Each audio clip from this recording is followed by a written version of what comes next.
Hi, hallo Tahu. Ich muss gerade mal die Kamera wieder passend machen.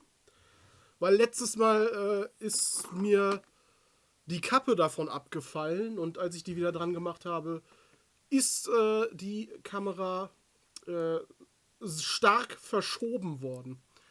So, bevor wir jetzt, ich glaube, ich gehe erstmal hier in das Fenster.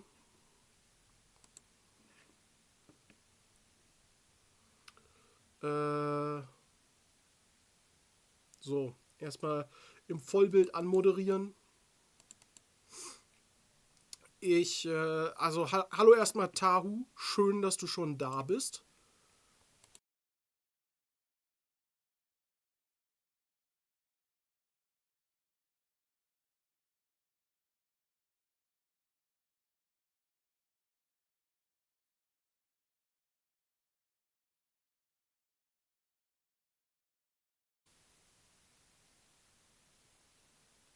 Hallo?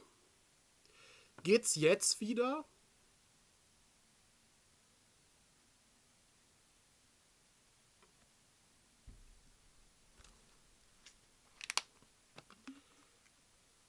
Bin ich wieder on air?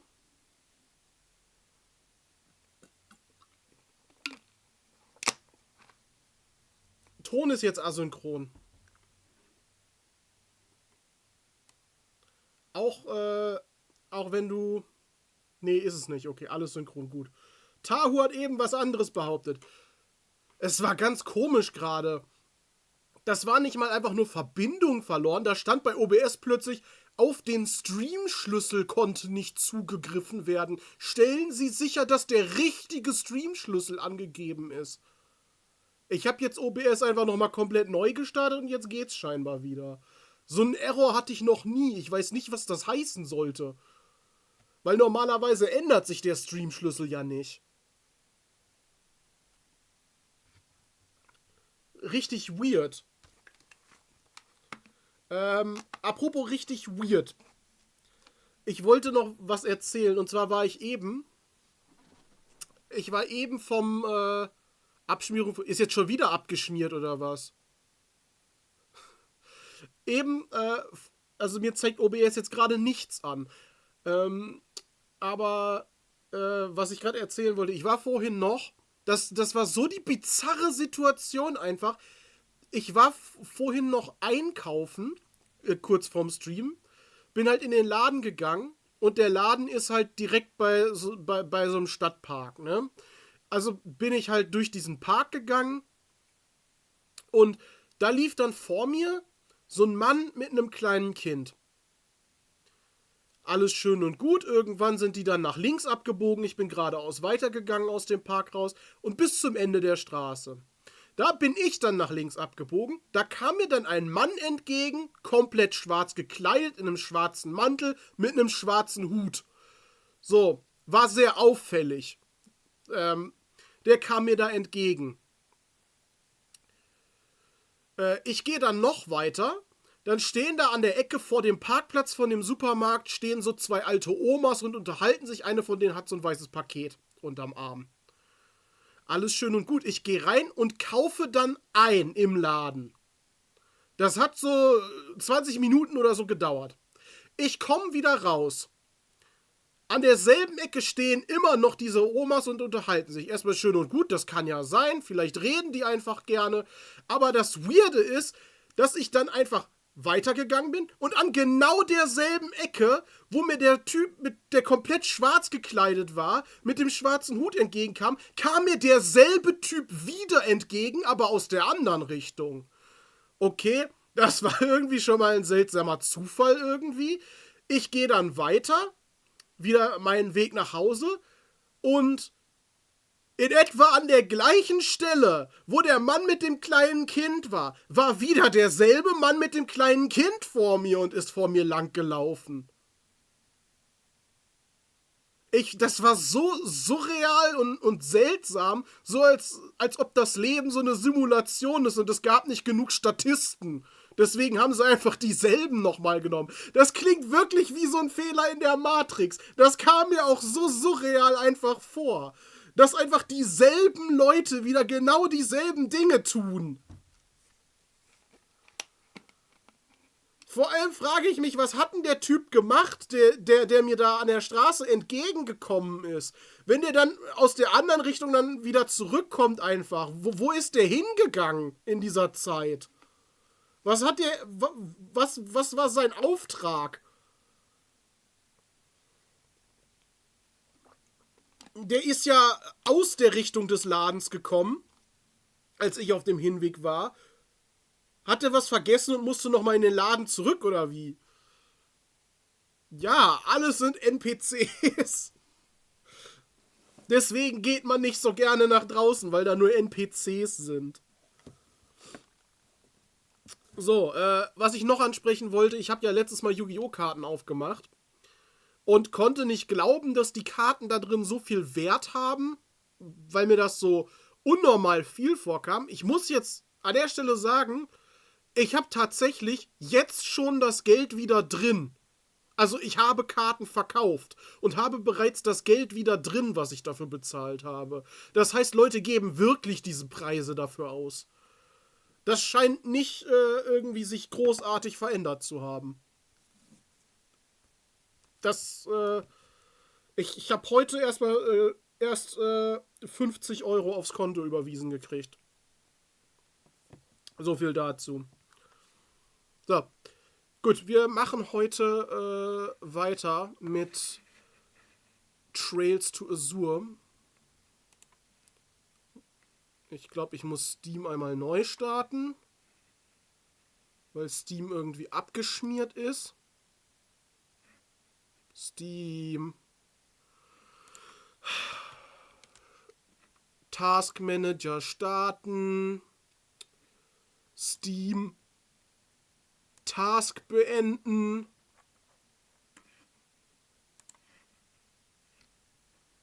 So, Steam jetzt nochmal öffnen. Oh, plötzlich funktioniert es wieder. Heute nippelt alles ab, ja. Aber bei Steam habe ich das Problem öfter mal. Dass das wirklich einfach im Hintergrund geöffnet ist, sich aber nicht in den Vordergrund öffnen lässt. Das ist kein Einzelfall. So, ich gehe schon mal hier auf Azure. Aber bei dir ist heute die Maschine. Heute ist der Weltabnippelungstag. Der offizielle Weltabnippelungstag, wo alles abnippelt, was abnippeln kann. Das heißt, alles, was Nippel hat, hat danach keine mehr. Ist das, was abnippeln bedeutet, dass man seine Nippel verliert?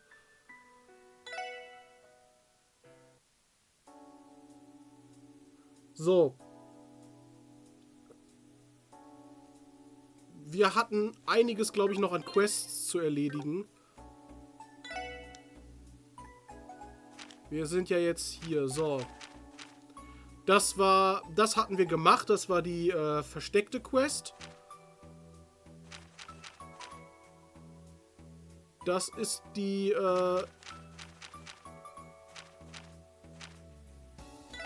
so, das ist die Hauptquest, ne? Das andere waren alles Nebenquests, richtig? So, A Taste of Crossbill müssen wir noch machen.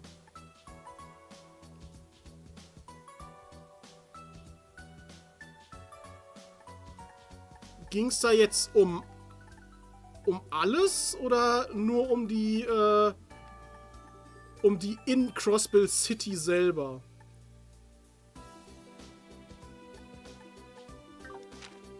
So, The Counterfeit Caper.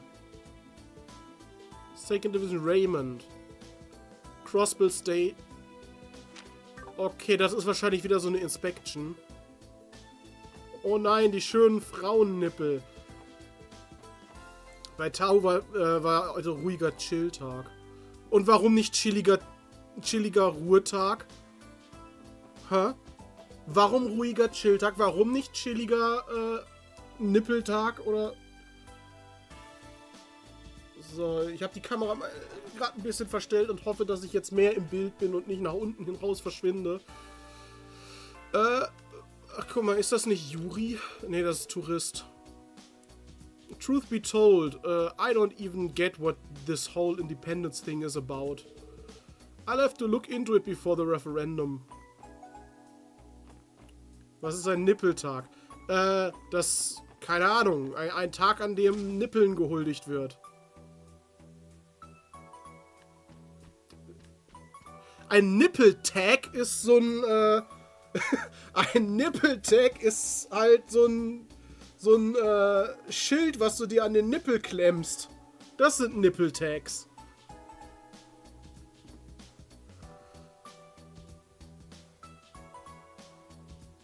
Okay, hallo Kyodai. Auf der PS4 scheint es nicht geklappt zu haben. So, ich möchte an dieser Stelle jetzt gerade zu Beginn einmal sagen, wenn ihr Clips machen wollt, dürft ihr gerne Clips machen. Das sage ich, weil mir aufgefallen ist, wie oft das passiert irgendwie in so Clip-Compilations, dass da dann irgendwie so ein Clip drin ist und am Ende sagt der Streamer so, klippt das nicht, Leute, oder wehe, ihr klippt das. Ja, wehe, ihr klippt das, ne? So, wo ich mir einfach denke, halt die Fresse, das hat den Clip jetzt voll ruiniert, dass du jetzt sagst, klippt das bloß nicht. Das ist halt wirklich so ein, ja, ich mache jetzt mal darauf aufmerksam, dass das clipwürdig wäre, aber klippt das bloß nicht. Ich will auf keinen Fall, dass ihr das klippt. Ne, weißt du?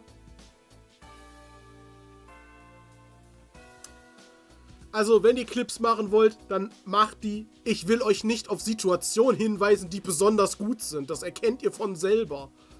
So.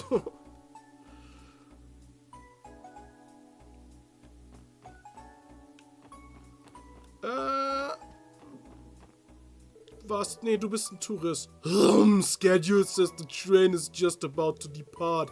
I guess I'll have to kill some time shopping until the next one gets here.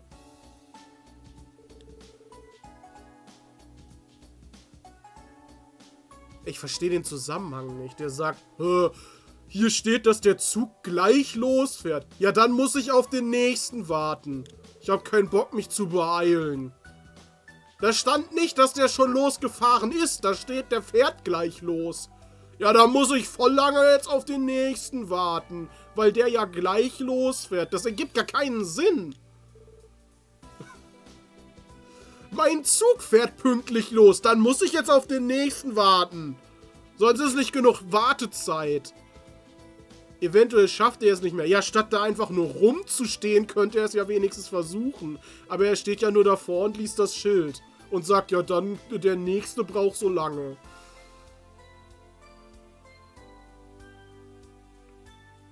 Er hat ja nicht mal geguckt, ob der nächste Zug schon da ist oder schon losgefahren ist. Er hat nur auf den Plan geguckt, wo das draufsteht, wann der Plan ist, dass der Zug da ankommt. Und wenn ihr die Deutsche Bahn zum Beispiel kennt, dann wisst ihr, dass der Plan eigentlich nie stimmt. There you guys are. Thank Eidios you're here. You came to help me out, right? Mir gefällt die Kamera so immer noch nicht. Geht die nicht noch weiter nach unten? So. Und die müsste auch noch weiter nach da. Aber dann ist der Bildschirm davor. So. Klippt das nicht. Ja, toll. Ich hab gesagt, ihr sollt das nicht klippen. Jetzt klippt das nicht.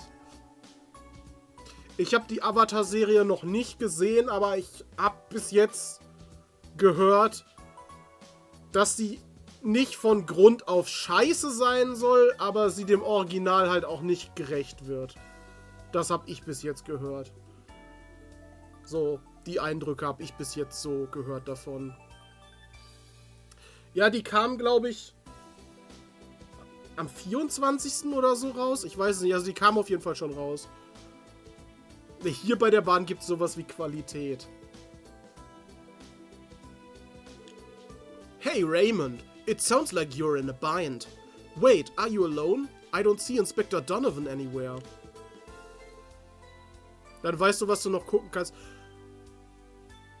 Also was ich gelesen habe, ist, dass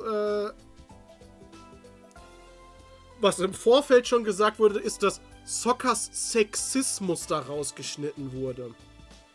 Was ich auch schon mal komplett dumm finde, weil es dabei um eine Charakterentwicklung geht, weil er entwickelt sich ja von so einem Sexisten weiter zu jemandem, der dann auch Respekt vor Frauen hat.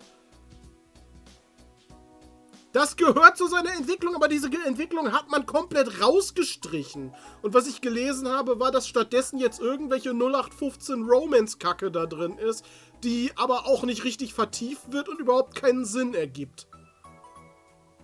Und dass das Acting gar nicht mal so gut sein soll. Die Städte sind wohl detailgetreu getroffen und die Animations sind cool, aber ansonsten wirkt das so, als ob die Leute, die das gemacht haben, die Serie nicht gesehen haben. Beziehungsweise die Serie nicht kennen. Und ich habe auch gelesen, dass einer der Schauspieler dachte, er spricht für Avatar von James Cameron vor und nicht Avatar The Last Airbender. Das kannte der gar nicht. Obwohl das richtige und echte Avatar ist. Dann meinen sie müssten irgendwas korrigieren, ja. Es ist genauso wie teilweise wie Bösewichte kritisiert werden, weil sie zu böse sind. So, wo ich mir auch denke, das ist der Bösewicht. Der soll böse sein. Du sollst für den nicht unbedingt Sympathie empfinden. Der darf böse sein und der darf auch Dinge tun, die sehr fragwürdig sind. Der ist böse. Du musst das nicht korrigieren. So wie bei Community diese eine Folge, die ja gecancelt wurde, weil Chang sich das Gesicht schwarz angemalt hat. Und jetzt ist diese Folge entfernt worden aus allen Streaming-Anbietern, weil das ja Blackfacing ist. Und das, obwohl in derselben Folge Chang dafür von den anderen kritisiert wird. Das wird angesprochen. So, als ob Rassismus innerhalb einer Serie nicht gezeigt werden darf. Selbst wenn es in einem negativen oder kritisch beäugten Kontext ist. So, das ist so dumm. Das ist ja nicht mal von der Serie rassistisch. Es ist ein rassistischer Charakter.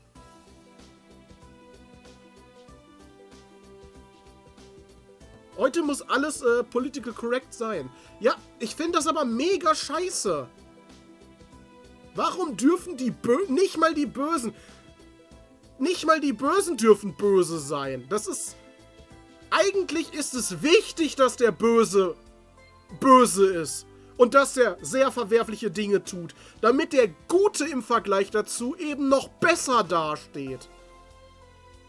Weil im Normalfall ist ja der Held die moralische Instanz, um die es geht. Und die soll ja vermittelt und verinnerlicht werden. Und das geht einfach nicht, wenn der Böse eigentlich genauso ist wie der Held. Einfach nur, weil er ja nicht böse sein darf. Dann lernt man doch nix.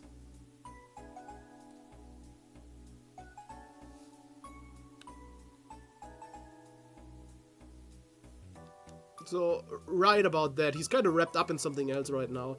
Anyway, would you mind if I gave you a quick rundown? Please do. According to the details of the request, you're after a counterfeit dealer again? Boy, I am. The legal reforms instituted by the new mayor allows us to crack down on this sort of thing. Und ich meine, dass die Folge, die von Community halt gestrichen wurde, deswegen eine der beliebtesten überhaupt war.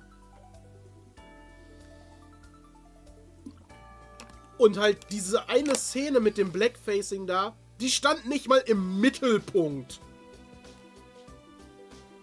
Das war eine Szene. So. Und der ganze Rest von der Folge ist deswegen jetzt auch nicht mehr zu sehen.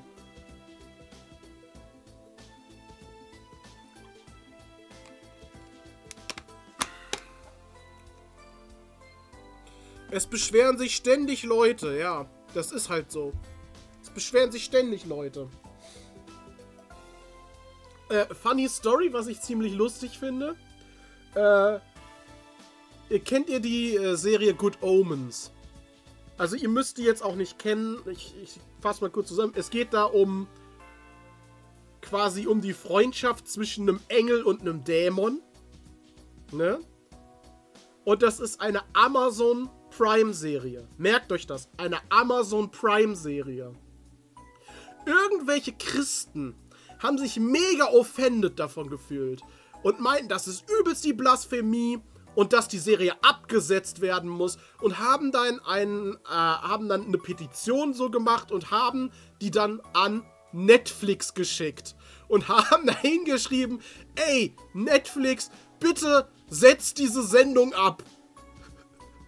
Wie blöd sind die eigentlich, dass die nicht mal wissen, wer die gemacht hat und dann einfach zur Konkurrenz schreiben, ja, setzt diese Serie ab.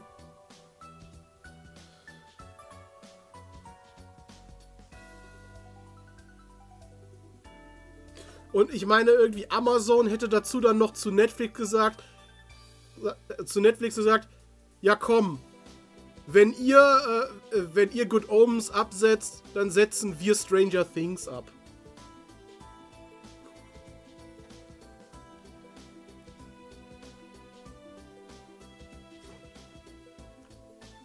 Es ist so dumm, wenn man sich über so einen Scheiß so aufregt und sich dann auch noch bei der falschen Person beschwert. So. Also das ist dann schon wieder Jokes on you, so, ne? Die haben zu viel Freizeit, also wirklich. The second division's been beefing up its efforts against it as a result. And now that counterfeit dealer's managed to worm her way back into Crossbow. We'd been staking her out for the longest time, until finally I caught her in the act again. Wait, are you saying this is the same one who came through Tangram Gate earlier this year? Car? Ich weiß nicht, ob die ein Auto dabei hatte. What kind of person does something like that? Car! Oh, that's right. You helped us back when we screened the passengers on that bus. Let's see, how do I describe her? Es ist so lange her, ich weiß gar nichts mehr davon. Foul-mouthed. Frighteningly loud? Surprisingly spry for her age. To sum it up, I'd say she's a bat out of Gehenna. I see, Car. Sounds like quite a character. I'd love to meet her. I gotta hand it to you though, Raymond. Since when were you such a dark horse? Damn fine work catching that slippery old prune again. Yeah, about that. She managed to cut and run in the end, at record-breaking speed even. Things were going so well till then too. Wartet mal, war das eine Quest in Trails from Zero? War das noch da?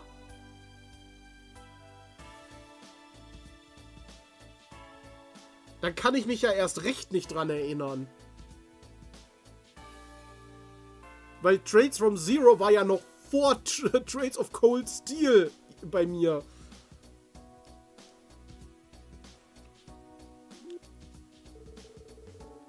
Evidently, the old woman refuses to unlearn her old tricks. Is it safe to assume our little fraudster is hiding inside the station right now, then? Bingo! Man, I knew you guys were smart. It looks like she's trying to make a break for Erebonia. I bet she thinks she already shook us off too. Little does she know, I'm right on her tail. I spotted her over on Plattform 2, waiting for her train without a care in the world. Ja, aber der fährt gleich ab, deswegen muss sie noch auf den nächsten Zug warten. There's still some time before the next one to the Empire arrives. This is the perfect chance to apprehend her. Pump the brakes there, bud. If it's really all that open and shut. Wo ich gerade Brakes lese, ne? Ich war ja heute auch wieder in der Firma von meinem Vater, ne? Und ich bin heute mal ohne Navi gefahren. Weil irgendwie hatte das kein GPS-Signal, ich habe es trotzdem gefunden. Aber die letzten Male, es gibt in Bielefeld einen Stadtteil, der heißt Brake, ne? Und das Navi spricht den immer so richtig denglisch aus. Es gibt den Braker Weg. Und das Englisch sagt dann nicht, bitte abbiegen in den Breaker-Weg oder den Braker-Weg. Nein, es sagt, bitte abbiegen in den Breaker-Weg. Mit einem richtigen R, aber aber das A einfach so englisch ausgesprochen. Das ergibt gar keinen Sinn. Warum macht das Navi das? Warum sagt das Navi in den Breaker-Weg abbiegen? Das klingt wie so jemand, der gerne Englisch sprechen würde, es aber nicht kann. Then what the hell do you need us for? Right, so here's the kicker. Since Inspector Donovan's busy, I'm the one handling this case. The problem is, I maybe kinda sorta lost the nerve to catch her on my own. Raymond, confidence issues aside, it's a fact that you're short on manpower here. Crossbill Station is a large area to cover on your own. If the perimeter isn't secured, she could easily escape. Now you get it. I had no choice but to call in for backup. I'm going to need the SSS to lend a hand if I plan on shutting down this counterfeit dealer once and for all. Basically, I need some of you on the lookout to make sure she doesn't try to slip out of the station. I mean, heck, you already caught her once before. Think you can help me take her down again? Kyoda, hast du eigentlich schon weitergespielt? Bust the counterfeit dealer. Okay, Raymond. I get the picture. We'd be happy to help you out. Immer noch nicht. Ach so, okay. Oh, awesome. Thanks a bunch. I owe you big time for this. Weil ich weiß halt immer noch nicht, wo ich dann für die nächsten versteckten Quests hin muss. Es gibt scheinbar jeden Tag eine. Und ich will bloß nichts verpassen. So first things first. Let's figure out who's gonna help make the arrest. Which of you wants to come with me? How do you guys think we should split this up? I think you should assist him, Lloyd. You're the only other detective here. Detective? Ist hat er einen anderen Rang als die anderen? I would be mildly apprehensive about leaving it all up to Detective Raymond. Oder sind die gar keine richtigen Polizisten, die SSS? Zählen die gar nicht als richtige Polizisten? Ich dachte, die wären alle Polizisten.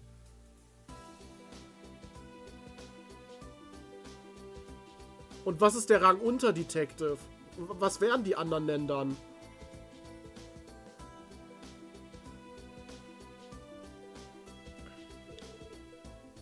Hey, I heard that. Oh, who am I kidding? I can't deny that I'd feel better with Lloyd in tow. Alright, that makes two detectives. I think it would be a good idea to bring one more person for support. The other four can stay on lookout duty. Then in that case, who would you like to join you? Natürlich Tio, wer sonst? You're up, Tio. Understood. The rest of you keep an eye on the exits. Remember who we're dealing with. Anything could happen. Stay sharp, everyone.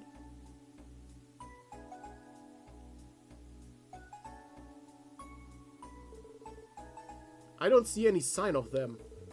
They may have already boarded the train. We should make haste. Wer sind die jetzt? Gehören die zu Eiyuu?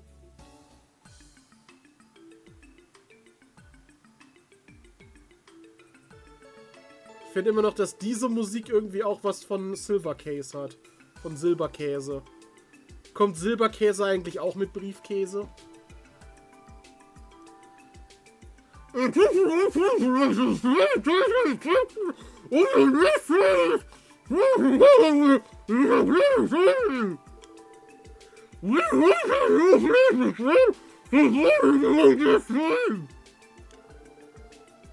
Schreckliche Stimme hat der Ansager da. Sounds like the train to Calvert is departing soon. Doch die Deutsche Bahn. Ja. Now, where could our counterfeit dealer be hiding? Pretty sure I spotted the old bag when she slipped her way in earlier.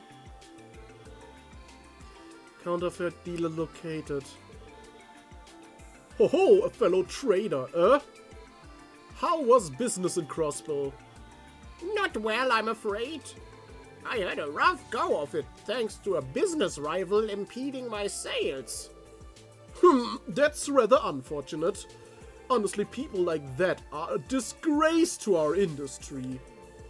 No, I'm sure my own shortcomings were at least partial to blame. That's why I've decided to head for the Empire and make a fresh start. Your mercantile resilience is admirable. You know, perhaps it was a fate that we met like this.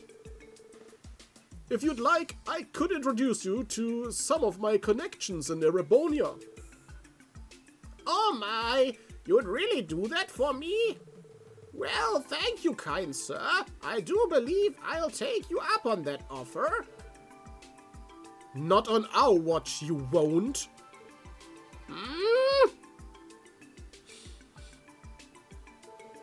Crossbill Police Special Support Section. Long time no see, ma'am. You're... Hello, Miss Counterfeit Dealer. Perhaps you recognize this munchkin. Bet you thought you lost us, huh? You're not getting away this time. Wait, what in blazes is going on?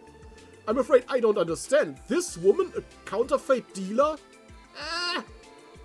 State law has changed since we last crossed paths. We're taking you in on suspicion of illicit business with business activity. We have the station surrounded. There's nowhere left to run. So, why don't you make things easy for all of us and turn yourself in already? Eat me rats. Was? Bite me rats oder was? I said bite me, you shit-eating brats! Holy...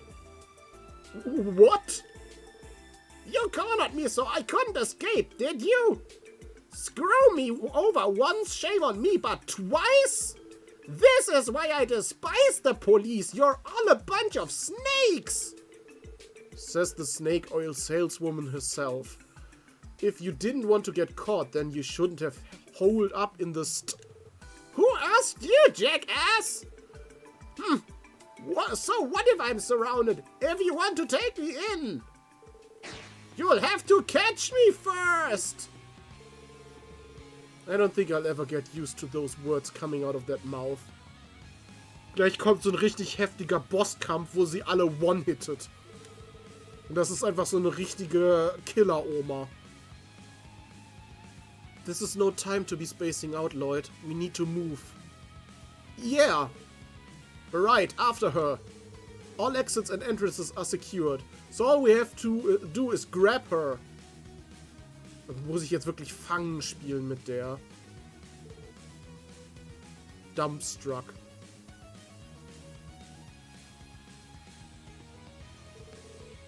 Tch, snoot-nosed little punks. They want to cut off my escape? Fine, I'll just make a new one.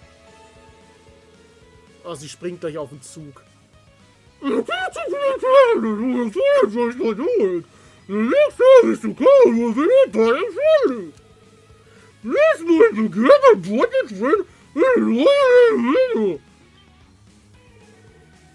That's my ticket out of here.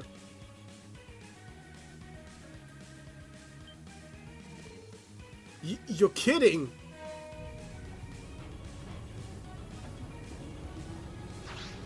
Die springt wirklich aufs Dach. What the? It can't be. Inconceivable. How desperate can you get? Man, how the hell am I supposed to explain this to Inspector Donovan? Let's go, Tio. Roger. Die springen jetzt einfach hinterher. Go where? Wait, seriously? You're not actually thinking of chasing after her, are you? How else are we going to arrest her? Wenn wir jetzt hier noch so 10 Minuten stehen. Fährt der Zug denn da immer noch lang? Wie lang ist dieser Zug?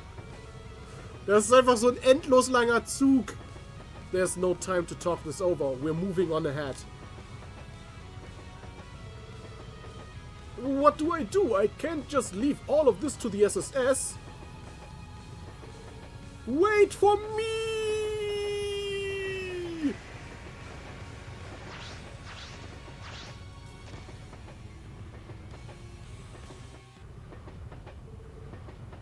Are you okay, Raymond?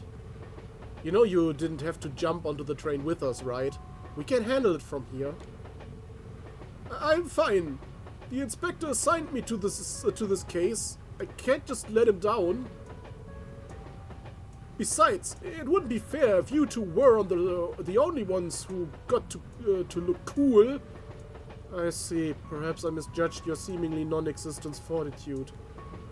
But more importantly, where is the counterfeit dealer? Das ist eine gute Frage, ne? Die ist wahrscheinlich reingegangen.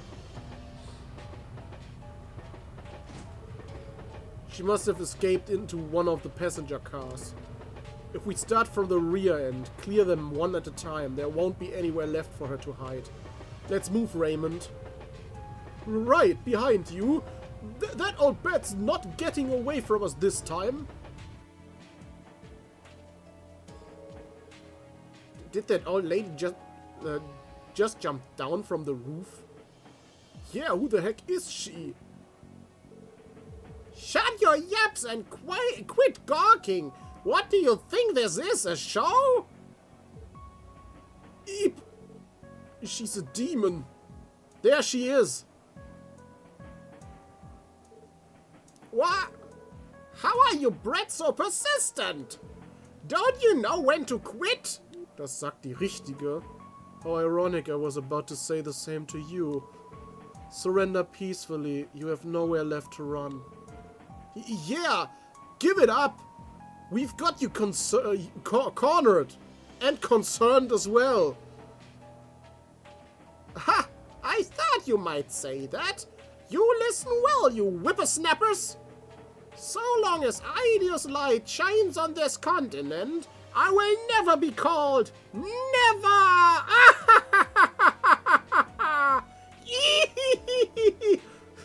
Seriously? What does she even think she can do at this point? Oh, never mind, after her. Da waren ja noch, get back here! Da waren ja noch diese zwei Schlägertypen. The train is finally moving again. At last I can get some rest. Right, it's time to bid our long due farewells to Crossbow. Though I can't help feeling guilty for our comrades who were caught by Eiyuu. That just means they weren't adequately prepared. Their failures are their own. Ihr schnappt mich nie! Yeah. Regardless, we'll be certain to pay the syndicate back in kind for them one day. What was that, gentlemen? Pardon me for intruding on your lively conversation.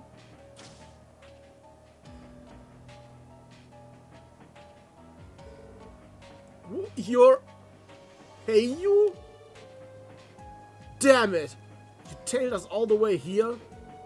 Did you sincerely believe Master Sao, ich glaube Sao heißt er, ne? Oder heißt er Chao? Sao? Ich meine Sao, ne? Would allow you to escape so easily?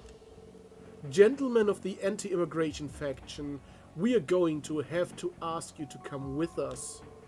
Once we reach Altair, will disembark on board a train right back to Crossbow. We're done for. Out of my way, bozos! Huh? Die Oma macht die wirklich einfach fertig. Ugh. Ah, my damn hip! Didn't I tell you numbskulls to get the hell out of my way? Oh, rats, I can't just stand here. The fuzz will be on me any second. What the hell? Who is this old bag? Let me ask you something. Were these lunkheads giving you a hard time? Hallo, Charlene. Yeah, I guess they were. Thanks for the assist, lady. We owe you our lives. I don't know what you did to piss these goons off, but beggars can't be choosers. I need all the help I can get. So listen up, if you have any sense of gratitude whatsoever, fall in line and come with me. Who knows? Pull your weight and I just may be your ticket to freedom. What? Really? You heard me, chop chop, boys? Right.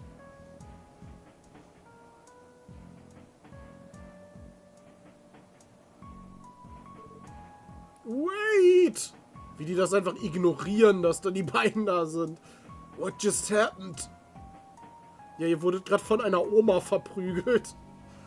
Das ist passiert. She's back on the roof again. It looked like there were other people following her too. Don't tell me she had reinforcements on the train all along. That can't be. All of her subordinates should already be in custody. Ja, sie hat sich einfach neue gemacht. Unterschätzt niemals eine Oma, nein. We must pursue them regardless. Yeah, you're right. Okay, back to the roof, everyone.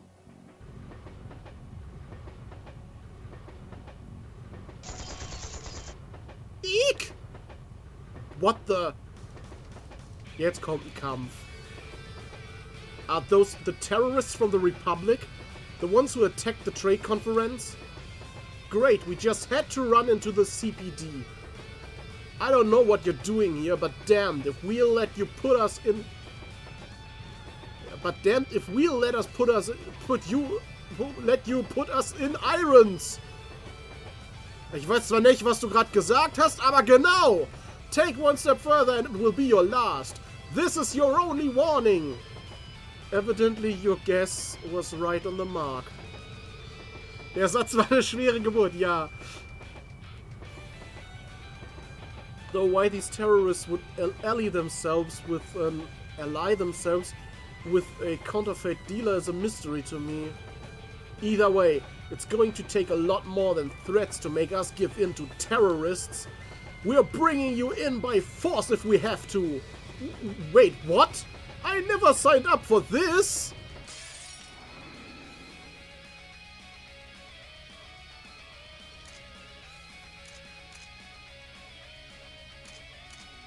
Der Satz war eine schwere Geburt, aber klippt das nicht!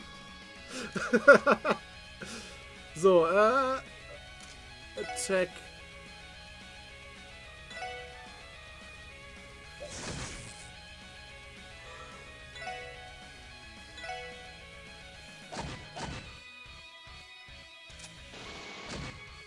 Ey.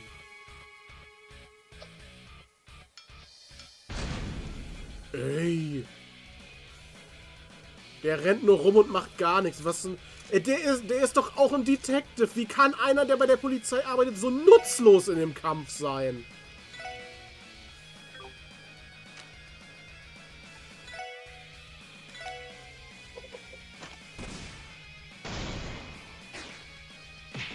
Ja, ich habe aber nicht noch 2 Anläufe gebraucht.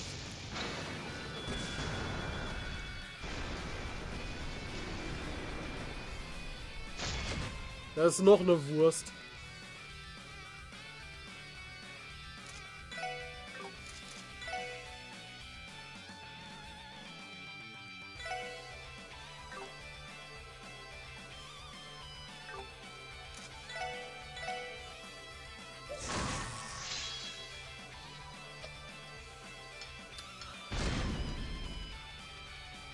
Aber konnte ich nicht irgendwie vorspulen? Ja, so.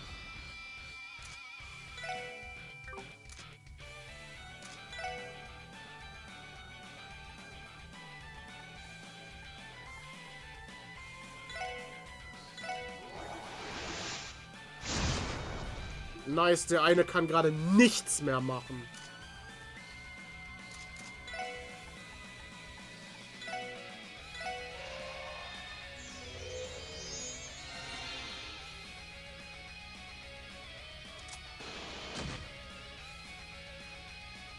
Der ist komplett außer Gefecht.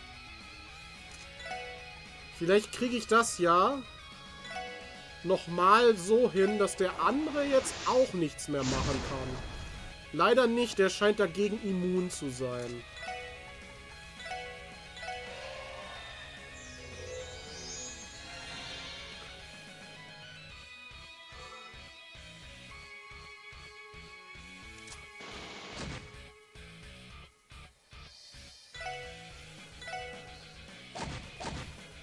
Aber der hat jetzt erstmal Priorität, der andere macht ja eh nichts.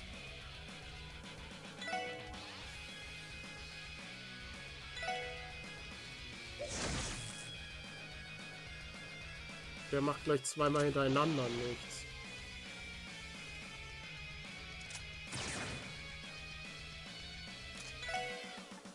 Also jetzt muss ich das eigentlich nochmal machen. Weil der eine kann ja wieder was machen. Weil jetzt kann er wieder nichts mehr machen.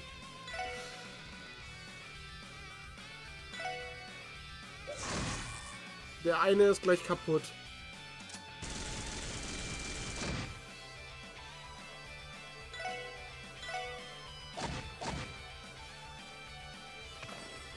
Und der andere ist immer noch gelähmt. Aber kann es sein, dass Raymond bis jetzt zweimal geschossen hat und beide Male daneben gezielt hat? Also ist das so oder kommt mir das nur so vor? Hat der beim ersten Mal getroffen? Ich meine nämlich, da hätte der auch nicht getroffen.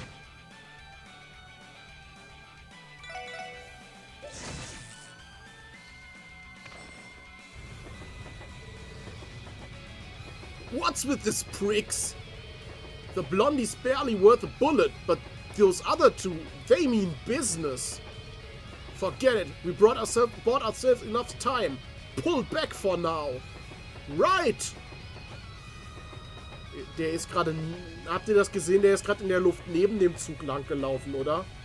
Das sah zumindest so aus. That was nuts! Damn it, we let them get away again. Yes, but there's nowhere left for them to escape. Keep your wits about you. They are unlikely to go down without a fight. Wir müssen nochmal gegen die kämpfen. Er ist wohl wirklich ein Gilbert. Gilbert war ja auch der Vorname und mit Nachnamen hieß der Wurst, ne? Gilbert Wurst.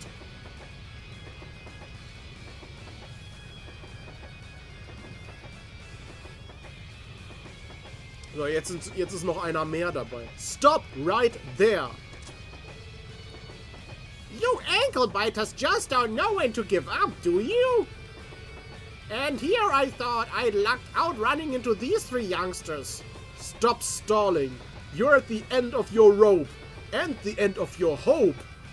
There's nowhere left to escape, so come quietly and surrender now.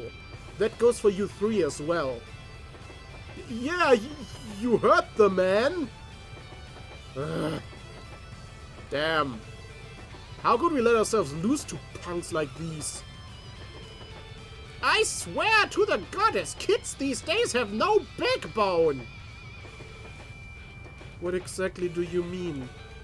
Do you honestly think that escaping is still a possibility? Ha! I don't just think it, I know it. So, jetzt kommt die Power-Oma und haut uns komplett weg. Didn't anyone ever teach you geniuses not to count your chickens before they hatch? Once we reach Altair, I'll have you right where I want you. The Republic is my turf, see? That means I'll have the home field advantage. As soon as we pull into the station, The only thing left of me you're gonna see is my dust! You've gotta be kidding me. You're still planning to make a run for it? You're cornered and concerned on top of a moving train for idea's sake. Ha! Now you listen here, you baby-faced little twerp! As long as there's ground at my feet, I'm gonna walk it as a free woman! So go ahead, catch me if you can, you'll never take me alive, coppers! Niemand wird die Power-Oma zu Fall bringen! Now get that through you, those little walnuts you call brains already! Walnüsse sehen aus... Sagt ihr eigentlich Walnüsse oder Walnüsse? So oder so, ich finde, die sehen auch so gehirnmäßig aus. Yeah, what she said. We're with you every step of the way, ma'am. Are you out of your minds? How can you possibly still think you can get away from this scot-free? Then again, if anyone ever could, it would be the old woman. She really is off her rocker. If we don't clinch this arrest, the inspector's gonna chew my ass off. So let that crusty windbag talk. She's not getting away on our watch. Detective Raymond, I concur wholeheartedly. If this is the way they want to play it, then we have no choice but to end things here and now. Let's go, everyone. Do whatever it takes to neutralize them. Lasst uns eine Oma verprügeln. Just how many times do we have to go over this? If you punks really think you can stop me, then go ahead and try. Get 'em, boys!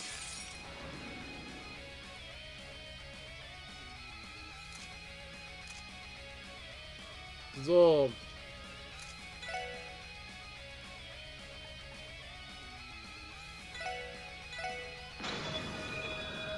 Wir rufen mal Zeit.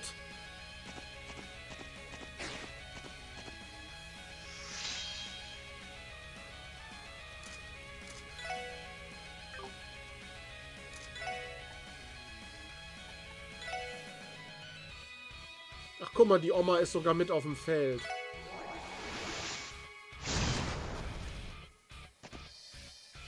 Perfekt, der ist schon mal direkt gestunt. Er hat wieder nicht getroffen!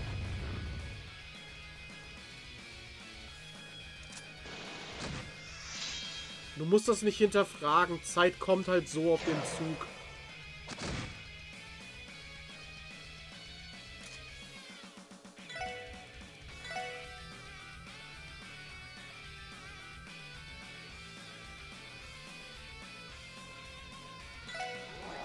Alter, die ist ja schon fast down. Die geht voll schnell kaputt, die Oma. Vielleicht sollte man die auch am besten direkt am Anfang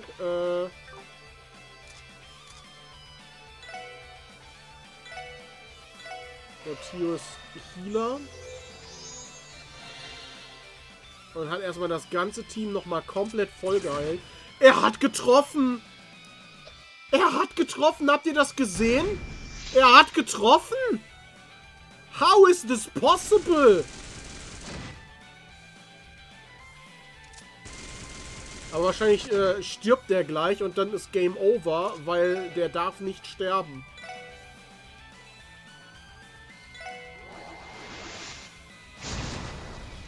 Die Oma ist down.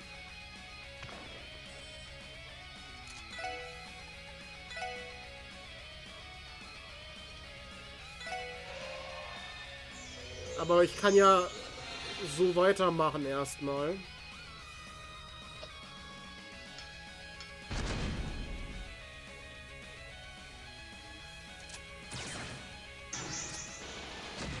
Musstest du das tun?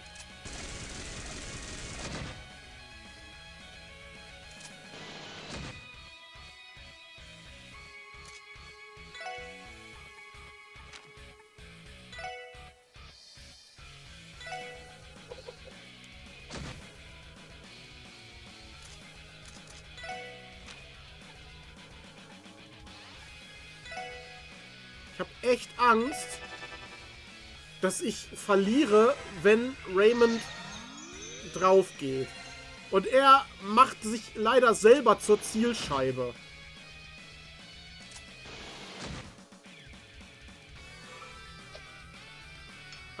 Toll. Wie soll ich ihn denn davor beschützen?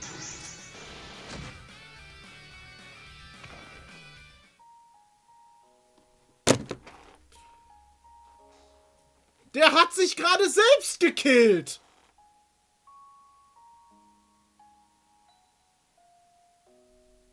Er hat sich selber gekillt.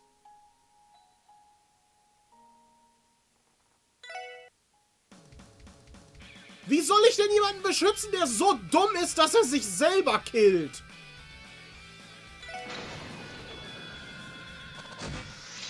Weißt du? Jedes Mal, wenn ein Charakter nicht trifft, machen die Gegner einen Konter. Und dann setzen die mir eine Beschützermission mit einem Charakter vor, der eine Hitrate von 1% hat und sich dadurch selber killt. Was sollte ich denn dagegen gerade machen?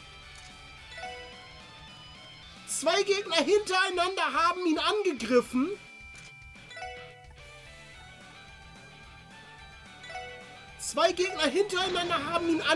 Und danach macht er selber auch noch so einen Angriff, der ihn dann selber killt. Das war einfach mega unfair und ich konnte nichts dagegen machen. Der hatte davor Full Life.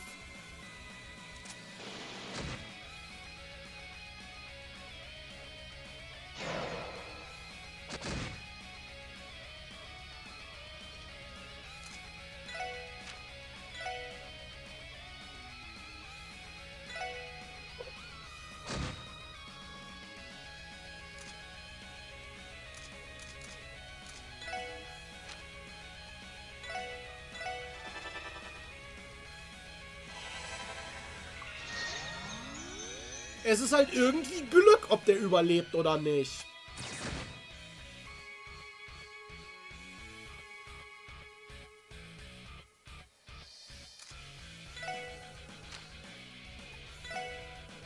Was ich machen könnte, wäre das hier.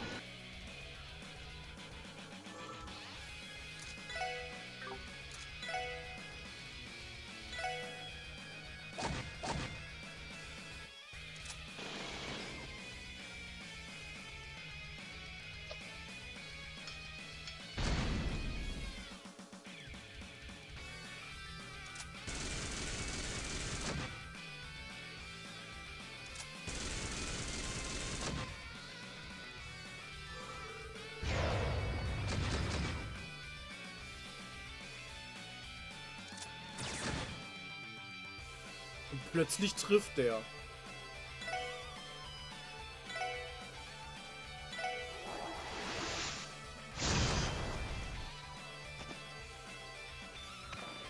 So, Omi ist aus dem Rennen.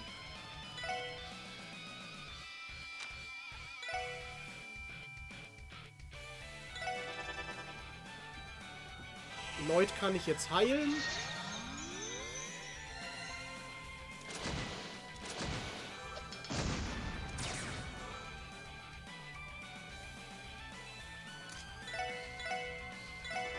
Tio kann die ganze Zeit nichts anderes machen, außer zu heilen.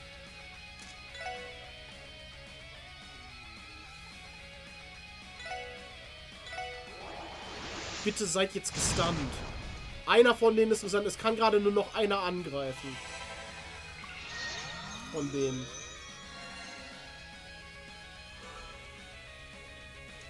Und das ist er. Die anderen können gerade noch nichts machen. Das heißt, ich sollte mich darauf konzentrieren, den kaputt zu kriegen.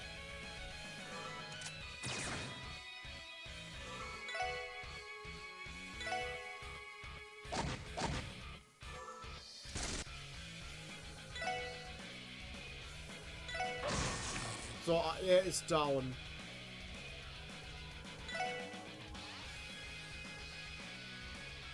Als nächstes ihn hier.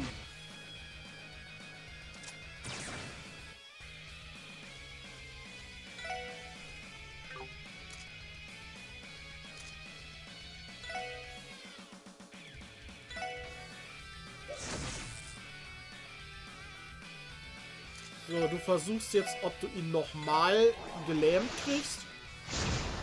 Leider nicht. Versuch war es wert.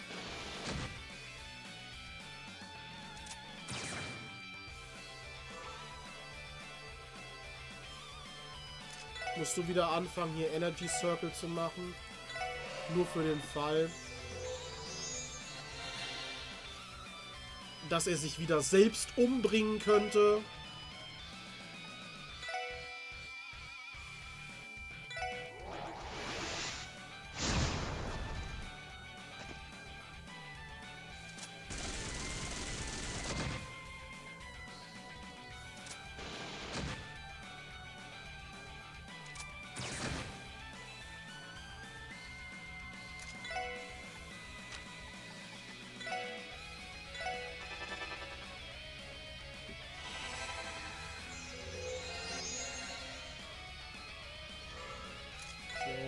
Dann Brave Smash nochmal.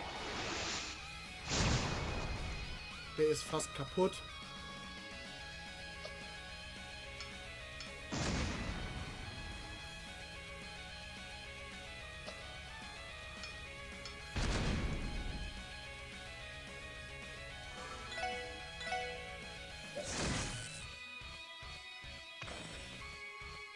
Ey, wenn er jetzt den letzten Treffer macht.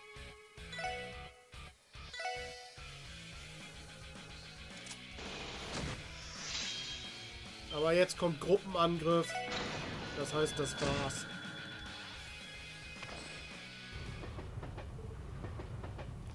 Phew! We did it! Wir haben eine Oma besiegt. Ugh. My leg!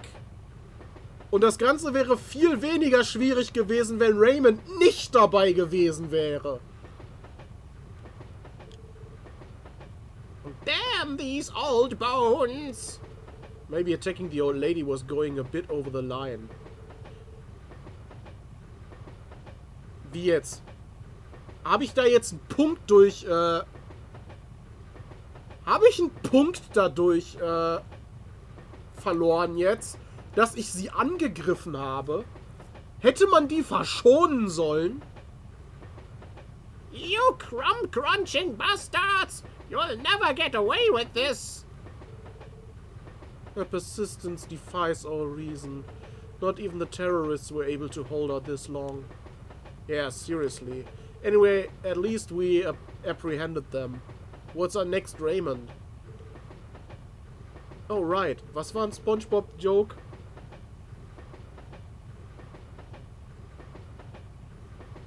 Habe ich ihn gerade verpasst? My leg! My leg? My leg ist ein SpongeBob-Joke?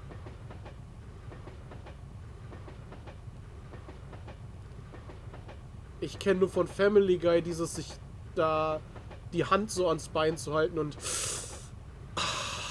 zu machen. Ach, im Englischen ist das ein Running Gag.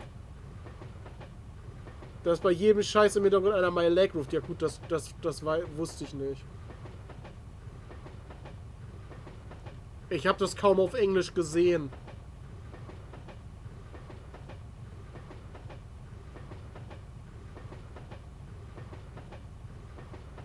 We'll be in a little tear soon, so I guess our best bet is handing them over to the Republican Army. Right, they should be all Calvadian citizens. Better that they be handled by their own. Okay, let's ask the conductor to contact Alter Station and let them know we have some people in custody to transfer.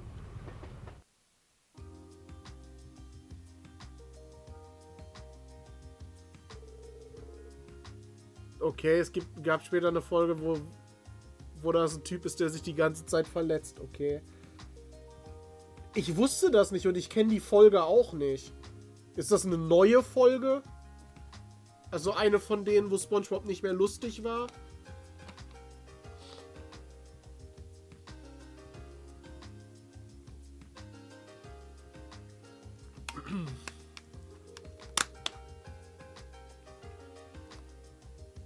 Okay, frühestens Staffel 9. Und wie haben die das im Deutschen dann gemacht? Weil da gibt's diesen Running Gag ja gar nicht. Der funktioniert ja dann gar nicht. Allow me to extend my thanks, CPD, for all your hard work. Soll danach wieder besser geworden sein, jetzt aber wieder schlecht. Okay. Ich kenn's halt nur damals noch, die guten alten Zeiten. Allow me to extend my thanks, CPD, for all your hard work. We'll take custody of them from here. You just leave things to us. Thanks. Yeah, we appreciate the help. Get moving. Damn you! You'll pay for this! You'll all pay for this! Möge der Zorn der Oma euch treffen! That's enough out of you. Don't tell me what to do, you pissant little bullet sponge!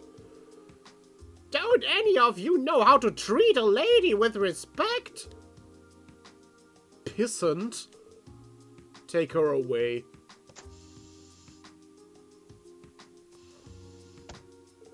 Also, ich sehe es so, ich gebe Leuten Respekt, die Respekt verdienen. Und wenn Leute mich nicht respektvoll behandeln, dann haben sie meinen Respekt auch nicht verdient. Ist so. Und dann ist das scheißegal, ob die alt sind oder sonst was.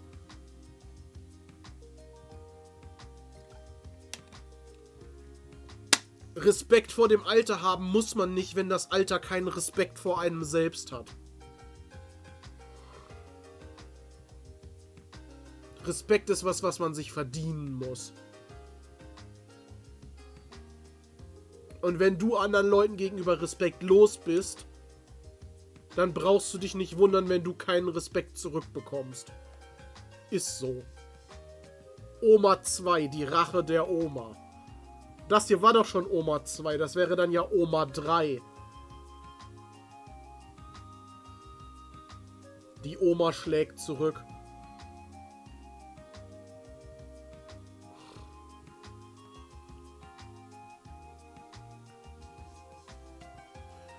Not to sound unprofessional, but I hope they sent her somewhere we'll never have to see her again. Likewise.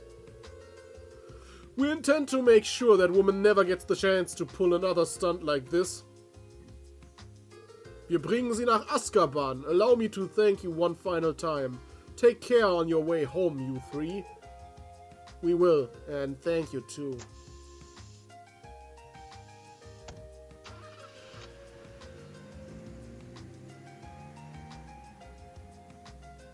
Hi, Julie.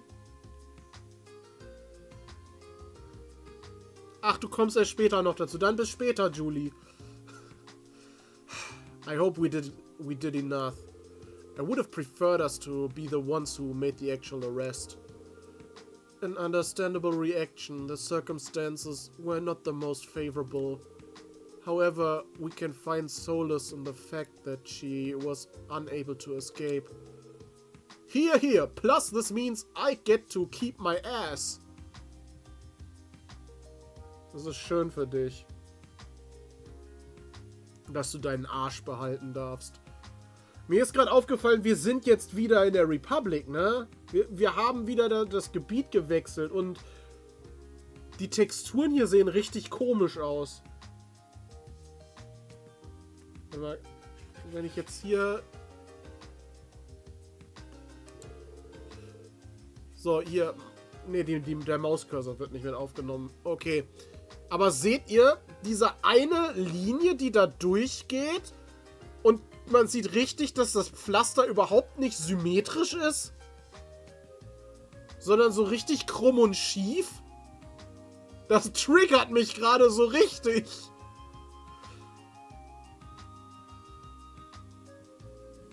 Das ist gerade so unsatisfying. Da kriege ich gerade richtig Probleme im Kopf. Das stört mich so richtig gerade. Also mich stört das.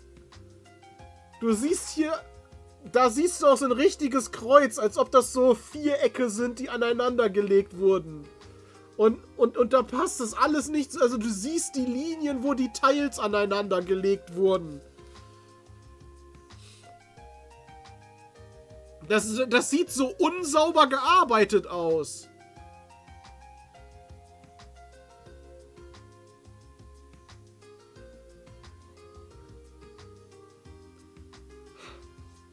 Und ja, es gibt Schlimmeres. Wie die Treppen bei Alte Macht, dass plötzlich immer nur noch eine Treppe da ist statt zwei, weil man keinen Bock hat, einen zweiten Teleporter zu machen. Phew, now I just have to write up a report for Inspector Donovan. Right, good luck with that, Raymond. So, are we all set to make our way back to Crossbuild City now? Yes, we shouldn't linger here. Sure, but since we're here, why not get some sightseeing in? Are you serious? Some other time, Raymond.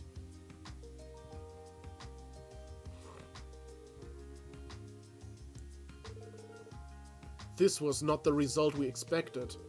No matter, the important thing is that we didn't let the stragglers escape. For now, let's return to and report into Master Sao. Agreed. The SSS duo then waited to board the next train back to Crossbuild. After forcibly dragging Raymond away from the gift shop, the three finally bid the Republic farewell.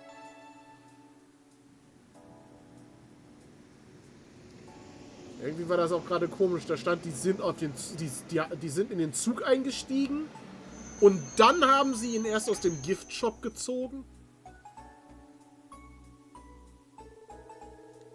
Also sind die nochmal ausgestiegen oder was? Imagine our surprise when we heard you'd gone yourselves all the way out to Calvert. Seriously though, didn't realize you guys signed up for an epic train chase. We apologize. We should have tried to contact you. Well, we managed to apprehend the counterfeit dealer, so all's well that ends well. No arguments here. Yeah, let's just leave it at that. Car! Well, I should get back to the 2nd Division and write up a report on all this. So, I guess that means I'll be seeing all of you later. Yes, job well done, Detective.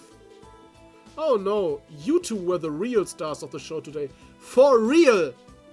Ja, du warst einfach nur ein Störfaktor. Wegen dir habe ich einmal verloren, weil du dich selbst umgebracht hast während einer Beschützermission. Du bist blöd. Ohne dich wäre das einfacher gewesen.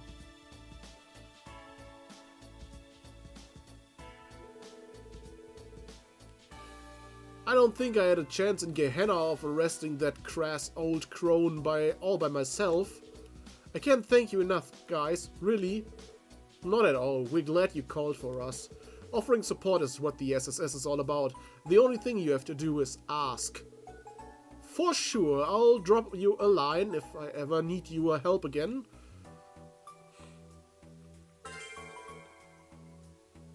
Damit haben wir diese Quest auch abgeschlossen. Dann gehe ich jetzt zum SSS-Gebäude zurück. Und danach gehe ich SS essen. Weil wir müssen noch die Gourmet-Quest machen. Versteht ihr? SS essen? Tolles Wortspiel. Haha, funny, lustig. War hier noch für irgendwen, für irgendjemandes Zimmer was zum Einrichten? Ich gehe einmal in jedes Zimmer rein. Ne, die SS nicht essen. SS essen, also mehrmals mit ESS geschrieben.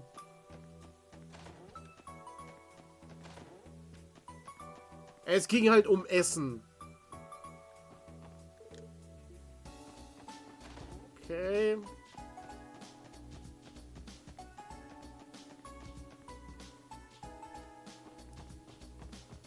Hier ist das Neko-Car.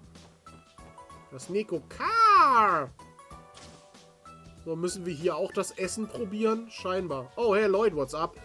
Bennett baked up a batch of her newest creation. Here, give it a try. Thanks, Oscar. We'll make sure to enjoy it later. But if you wouldn't mind, we actually came to get your help on a support request. SS steht natürlich für Seniorensauna. Ja, nee, aber da... Es gibt nichts, was ich da gerne essen würde in der Seniorensauna. Da treffen wir wahrscheinlich dann die Frau von eben wieder, die alte Oma. The SS explained their mission to gather gourmet recommendations. Oh, so that's what they're having you do, huh? Well, I'm flattered, honestly. I wish I could recommend all of our breads. But if I had to pick just one, it would have to be the Bennett Supreme I just gave you. Wow, really? Yep, wish I could recommend my own, but Bennett really nailed it this month. If you're looking for Mog's finest loaf, this is the one. Hold on a second. Ach, das ist Bennett. Oh, hey Bennett, I was just in the middle of recommending your... What in Eiyu's name do you think you're doing? I'm not done refining that one yet. Viel Spaß beim Wäsche aus dem Trockner holen, Tahu. I am not letting my bread go into that gourmet guide until it's at least twice as good as yours. Wie misst man denn bei Geschmack, ob etwas doppelt so gut ist wie etwas anderes? Woran misst man denn doppelt so gut? What are you freaking out about? It's already delicious if you ask me. Whatever, just don't let me catch you shilling my stuff for me without my say-so again. Got it? Also was jetzt? Dürfen wir das bewerten oder nicht? Man, I don't get why she's always has to go ballistic on me like this. All I said was that her bread was good. Therein lies your answer, my good man. Guess Lloyd wasn't the only lady killer growing up around these parts. Anyway, seeing as Bennett's completely against it, could you maybe recommend something else? I guess I'm going to have to. Alright, how about this? It's my latest creation, the tender cutlet sandwich. Wow, this really melts in your mouth. Car! Yeah, and this sauce is something else. Great work, Oscar. Thanks, buddy. I'm still developing it, though, so it will be a while before we actually have it on our shelves. That's a shame. Would it be better not to mention it in the article? It's up to you, but I promise to hook you up with a final version once it's done. We'll certainly be looking forward to it. Ach komm schon. Where does Oscar get off trying to recommend my bread to a gourmet guide? So seriously, I know for a fact that was supposed to be a dig at me somehow. Meinst du, er wollte seinen Dick zu dir zeigen? Oder so? Sag ich im General Store auch? Nee. Hier nicht. So. Ansonsten gibt's noch dieses Restaurant.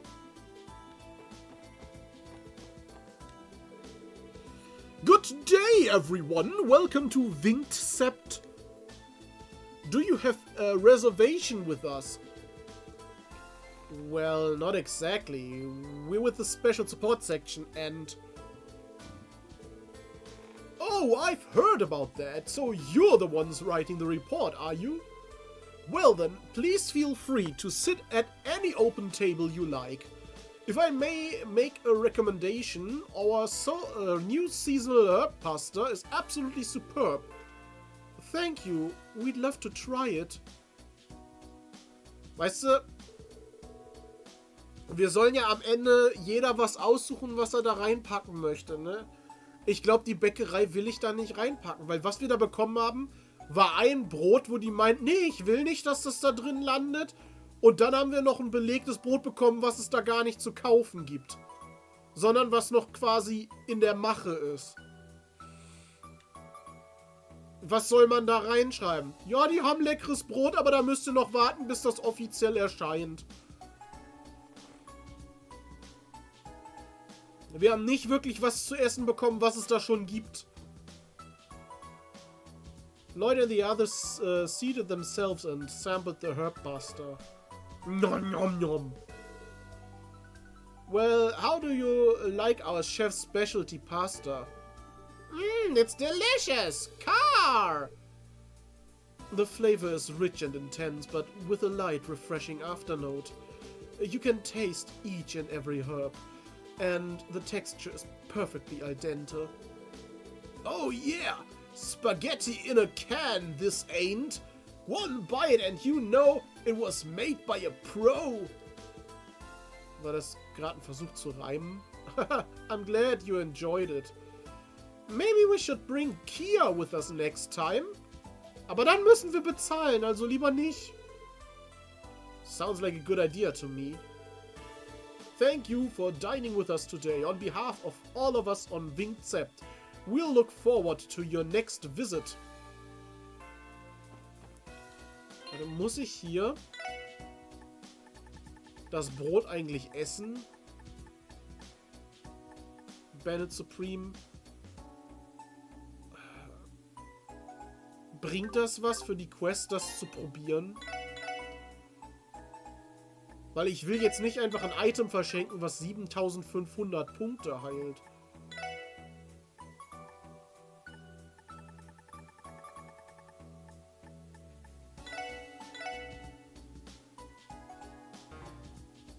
Okay, geht auch gar nicht. Man muss verletzt sein dafür, um das essen zu können.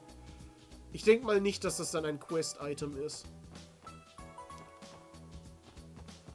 So, es gibt außerdem ja noch... Hier... Nicht, nee, hier nicht. Also hier gibt es noch so einen Ballonstand, ne? Ja. Das ist ein Ballonstand. Aber... Hier, East Street, gibt es noch die Fischstände da unten. Und... War hier nicht ein Eisstand oder ein Nudelstand? Den müssen wir ja auch noch. Hey, ja! Here to try the best noodles in the land. You're in the right place. Wir haben eben schon Nudeln gegessen.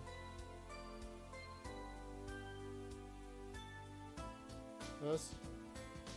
Du hast keinen Hunger, ich soll dir eine reinhauen, damit du essen kannst? Verstehe ich nicht. Warum sollte das helfen?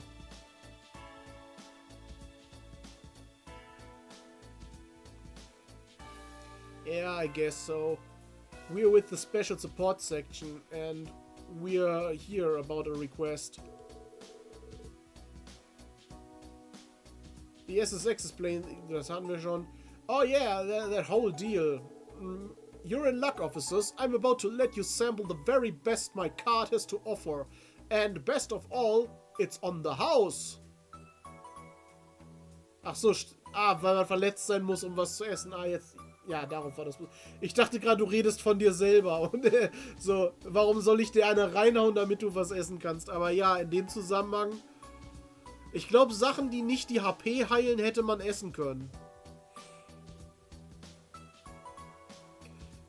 You're in luck, officers. I'm about to let you sample the... Genau, das ist on the house. I call these my heavenly noodles. Eat up, ladies and gents. Ich habe auch eine Heavenly Nudel in meiner Hose. What a comforting presentation. That deep red broth tells me this is going to have a kick. And maybe a punch and a chop while it's at it. Car? Oh, come on, give it a chance. Get past the heat and your taste buds will be flying right up on cloud 9. It will probably more feel like Gehenna instead, if our tongues are on fire. Well, here goes nothing. Also so richtig scharfe Nudeln. Lloyd and the others ate the heavenly noodles. Hey, you're right, it's spicy, but with a deep complex tang. I won't deny that it's delicious. My only concern is how hard it is to eat without splashing the broth everywhere. Good point. I don't think that would be an easy stain to get out, Car. It's always the ladies that are telling me these things. I say that if you get to enjoy the best darn noodles under either sky, then who cares about a few stains? Damn straight.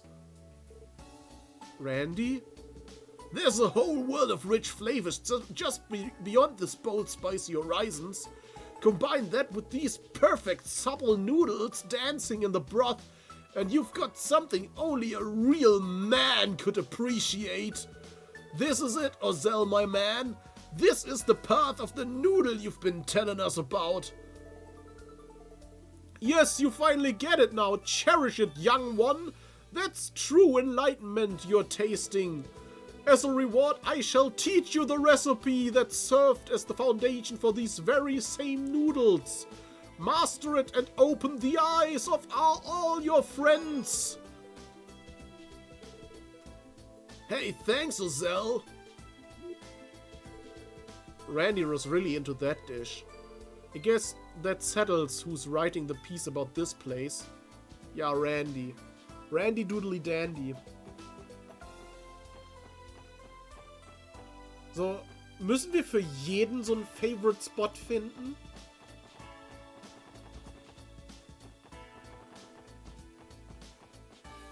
Weil bei den anderen Sachen war das ja so mixed, also die waren jetzt nicht so in irgendeiner Form enttäuscht oder so, aber die waren auch nicht so übelst aus dem Häuschen bei irgendwas. Okay, hier gibt's... Das ist kein... Die zählen nicht als Essenstand scheinbar. Nee, okay. Aber das hier ist noch ein Restaurant. Long Lao mit seinem Long Lao. The Gourmet Guide? Oh, I guess Master did mention that, yeah. He's over in the kitchen. You should go talk to him about it. Das ist hier dieser Klischee-Asiate, ne? Can I help you? If you want to place an order, go do it at the counter. Sorry, but we're actually here regarding a support request. Ah, the Gourmet Guide. Yes, I know of it. This is our midday rush, but I won't turn you away. Find yourself an empty table. You will be sampling the pride and joy of Long Lao, my peerless fried rice. Oh man, I can't wait! Sounds great. We'll go grab some open seats. Lloyd and the team ate the peerless fried rice. Delicious. Whew, you really know your stuff, Zhang Hui. Don't think you'd be able to get a masterpiece like this anywhere but Long Lao. You had better believe it. Fried rice has always been one of my specialties, but I also recently improved upon it. That is why it is peerless. Nothing compares. Hält diese Suppenkelle da auch wie so eine Waffe. So, ihr sagt besser jetzt was Positives, sonst hau ich euch damit einen über die Rübe. Wow, you aren't kidding, Car. Who would have ever shot a dish so simple could taste so complex? Car, I used to make fried rice all the time at the barracks, but this is a totally different dish made by a professional. Car! Don't forget to swallow, damn! Hier fliegen die ganze Zeit so kleine Fliegen rum, die man hoffentlich gar nicht sieht in der Kamera. Look at her shovel it down the hatch. So, as long as she enjoys the food, I couldn't care less how she eats it. Would you like seconds? I made plenty to spare. Sir, yes, sir, Car! I've never seen Noelle like this. She's like a kid in the middle of a growth spurt. I think we know who's going to handle Long Lao's write-up. It's all yours, Noel. Gut. Dann haben wir das.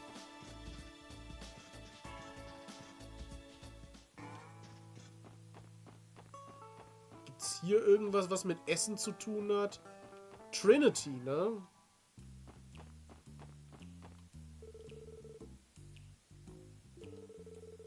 Okay, Abbas. Ach nee, da hieß es ja, da müssen sie gar nicht hin, ne? Zu dem...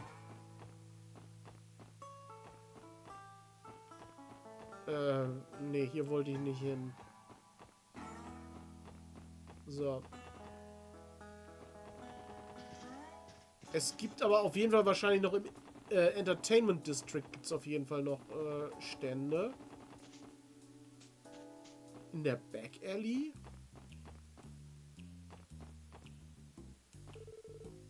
Crimson and Co. Das ist doch dieser der Club. Aber gibt's hier auch was? Scheinbar nicht, das ist nur eine reine Bar ohne was zu essen.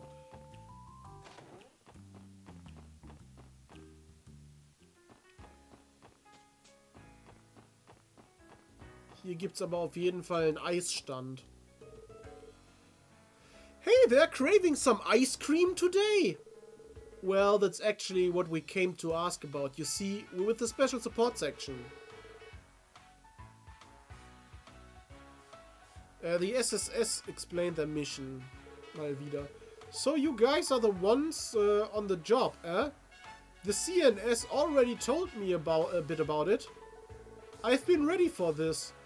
So, without further ado, allow me to recommend my one and only septicolored sherbet. Sorbet wahrscheinlich, ne? Wow, now that sounds good.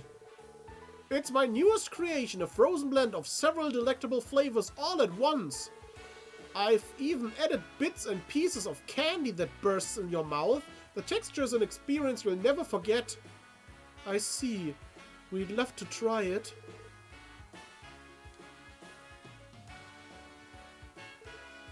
Nom nom nom.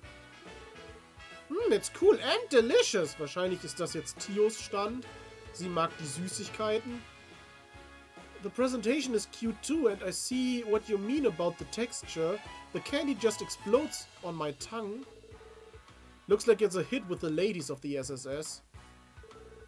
You sure about that? Tio Tot looks like she got hit with a bad case of brain freeze. No, not quite. I was simply too shocked for words. The thrill of the popping candy, the creamy, refreshing coolness, and the perfect balance of flavors harmonizing on your palate like an optimized quartz loadout. This is the beginning of the sherbet revolution. My apologies, perhaps I went a bit overboard. Nein, Tio, du kannst immer gerne overboard gehen. Ich mag es, wenn du glücklich bist. Safe to say this one is Tio's new favorite. Do you think you could write about it for the gourmet guide? Yes, I would give it a sterling 5 out of 5 recommendation. I'm glad you liked it so much. Be sure to come back sometime. I have plenty more where that came from. So, jetzt ist die Frage, zählten auch Sachen außerhalb noch von Crossbill? So, wir müssen jetzt hier unten noch hingehen und einmal Noahs... Nee, wie heißt der? Der hieß doch gar nicht Noah. Oder Jonah. Und einmal Jonas Pizza noch probieren. Die da gar nicht... Die ja sowieso abgefackelt ist. Also funktioniert das nicht. Aber einfach dieser Gedanke, diese ekelhafte Pizza zu probieren, die da schon seit Jahren drin liegt. Wo ist denn hier da ist die Bushaltestelle. Ja, wir können Bäckerei besuchen gehen.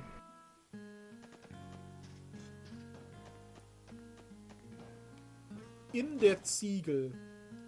Hier gibt's doch auch ein Restaurant, oder?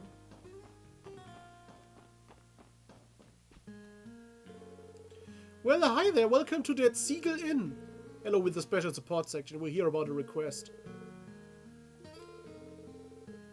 Ah, so you're the ones handling that. The CNS already gave me the gist. How about this? I'll cook you up mine's specialty, stamina steak.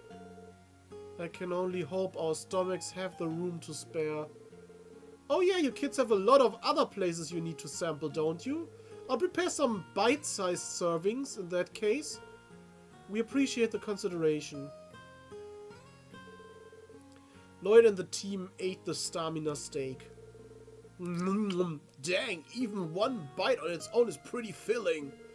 Just what do you'd want from a good steak? Yeah, I'm feeling more energized already, Car. Well, of course, stamina is essentially for miners, you know. Pair this dish and a beer and you'll be digging away like a grand mole in no time. I can't say being a miner sounds particularly attractive when you put it that way.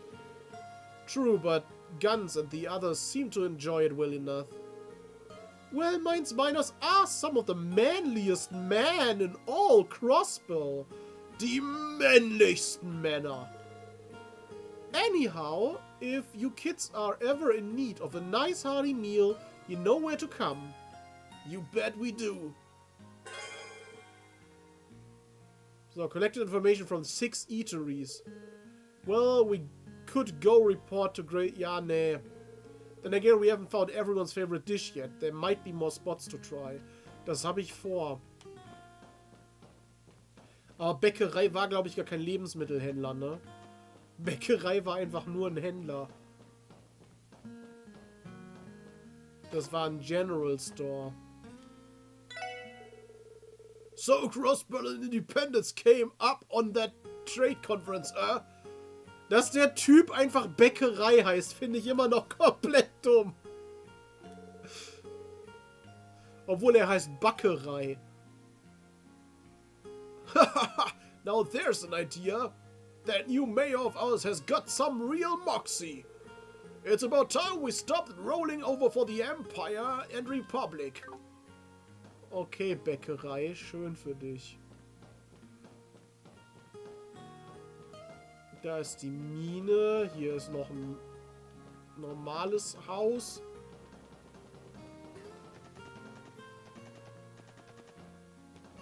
Sonst gibt's hier nichts zu essen, ne?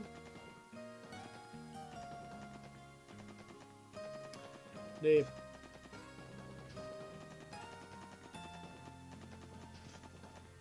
Oder in irgendeinem Wohnhaus kocht jemand für uns.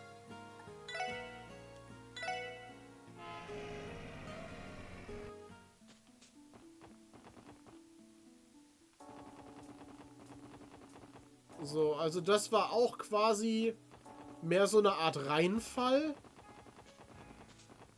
Da war jetzt wirklich keiner so richtig begeistert.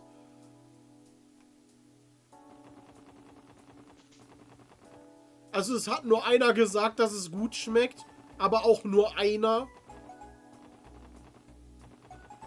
Und sonst niemand.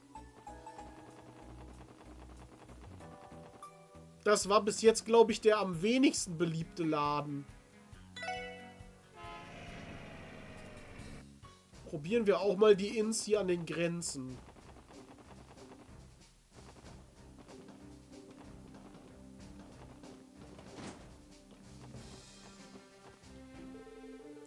Hello, Sergeant Major Seeker. Visiting the SSS with the SSS today. Yes, it's good to see you, Mr. Temas. Car! Sorry for the bother, but we're actually here for a support request. Ah, yes, I do remember hearing about that from the news service. Our specialty here at Tangram Gate is the Tide of Plenty hot pot. You get to eat it as a group. So you serve a mean seafood hot pot here, huh? We'd love to try it. Sure thing. Sit tight while I go whip up a pot. Für mich wäre das schon mal nix, weil ich bin für Seafood so gar nicht zu haben. Lloyd and the team ate the tide of plenty hot pot. This is quite flavorsome. Yeah, you can really taste how fresh the fish is. Haha, that's the idea. Hot pots are easy and delicious, so we make them a lot here at Tangram Gate. Eating around a table together always puts the guardsmen in a fun, lively mood too. Now that I think about it, I have never had a meal like this with the Testaments before. Maybe I'll bring them here next time I get the chance.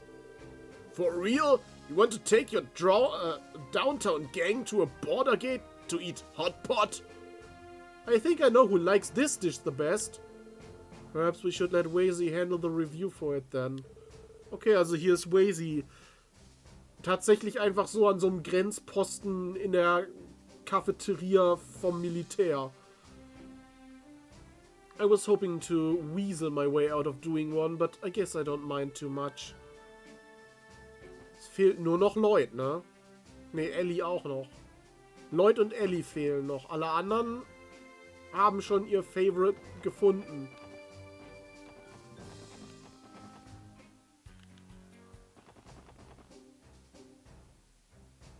Gibt's da auch unsichtbares Essen? Du meinst Luft? Leckerste, feinste Luft? So, nach Amerika müssen wir noch. Nicht zu verwechseln mit Amerika.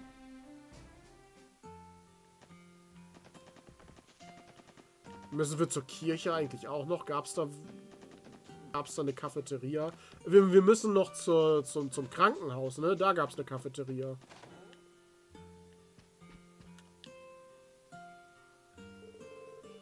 Hello, Special Support Section. Welcome back to the Ash Tree Inn. Looking for a place to stay or maybe a bite to eat? Letzteres. Actually, we're here regarding a support request. In Holy Trinity gab's auch unsichtbares Essen in der Militärkantine. Ja, und da gab's auch hier nur Geschirrrückgabe.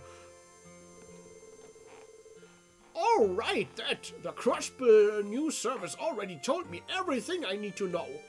So, without further ado, let me treat you to my chef's special omelette rice. Don't mind if I do. Lloyd and the team ate the chef's special omelette rice. Nom nom nom, my, this is delicious. Agreed, superb. The flavors of the rice, chicken, ketchup and egg are simple, but together they make something amazing. It reminds me of how attuned America Village is to nature surrounding it. Nobody can truly say they've visited this village until they've had some of this. Haha, all of this high praise is about to get me red in the face. Sounds like you're pretty fond of this dish, huh, Lloyd? I guess that means we found your recommendation then. Okay, Lloyd ist hierfür. Make sure to sneak in a few words about what a chill guy Gofen is. He's always hooking us up with some quality grub when we're in America. Sure, I can handle writing this one. Well, thanks muchly. I'd appreciate if you guys could write something that drums up more business for us. Gut, dann fehlt wirklich nur noch Ellie. Alle anderen haben wir jetzt. Nur noch Ellie. Hier ist... Ich laufe an der Bushaltestelle immer vorbei. So. Dann müssen wir nur noch durch den South Exit. Ne?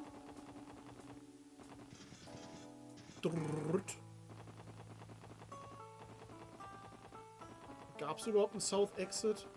Jetzt, wo ich so drüber nachdenke. Warte. Über Station Street konnte man noch raus, genau.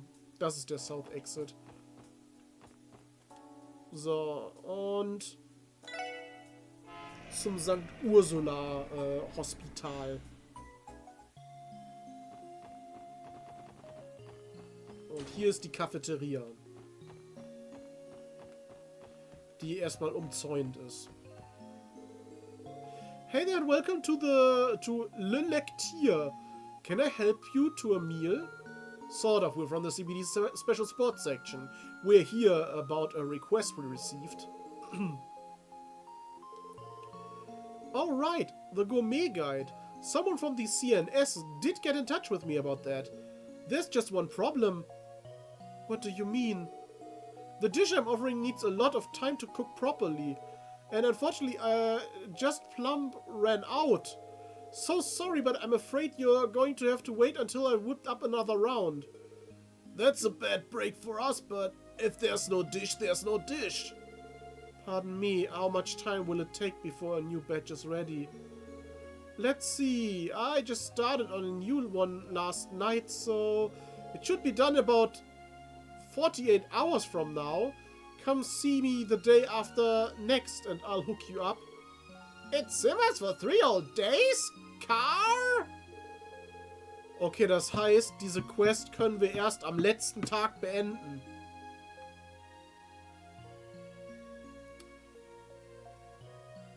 Ist gerade der Stream weg gewesen? Weil hier steht bei mir gerade eine Neuverbindung zum Chat. Wir können diese Quest noch gar nicht beenden. Wir müssen warten bis zum letzten Tag. Du schreibst Test 1, 2, 3, also funktioniert alles so, wie es soll. Okay.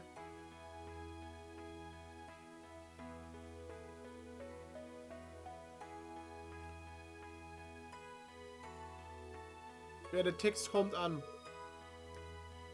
Oh, you're gonna love it. Just don't forget to drop by again once it's done. Leute, erinnert mich dran. Ihr müsst mich dran erinnern.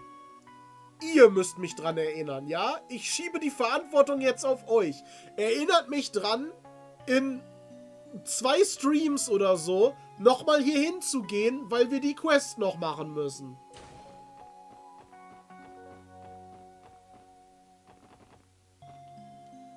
Weil wir sie jetzt noch nicht abschließen können.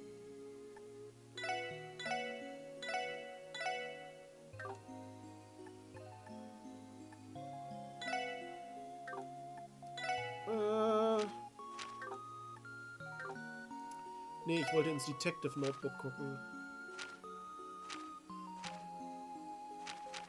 Dann haben wir noch Stranger Danger.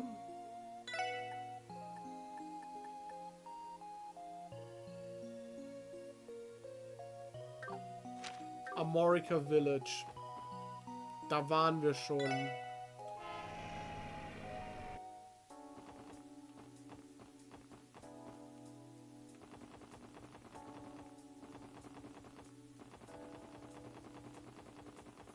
Da gehen wir dann jetzt halt nochmal hin, ne?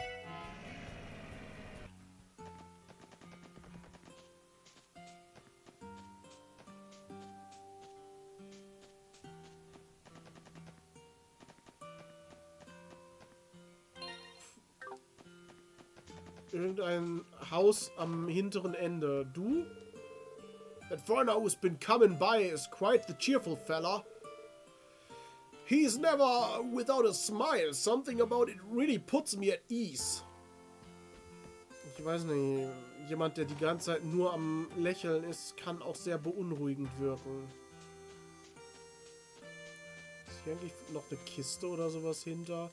Das sah gerade so wie das perfekte Versteck für sowas aus.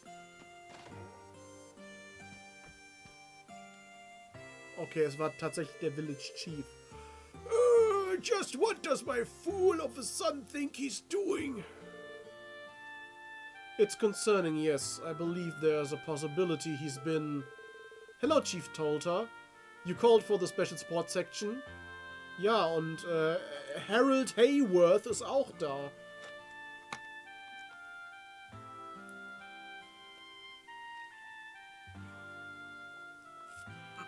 Ich muss sagen, dass ich das mega nervig finde hier.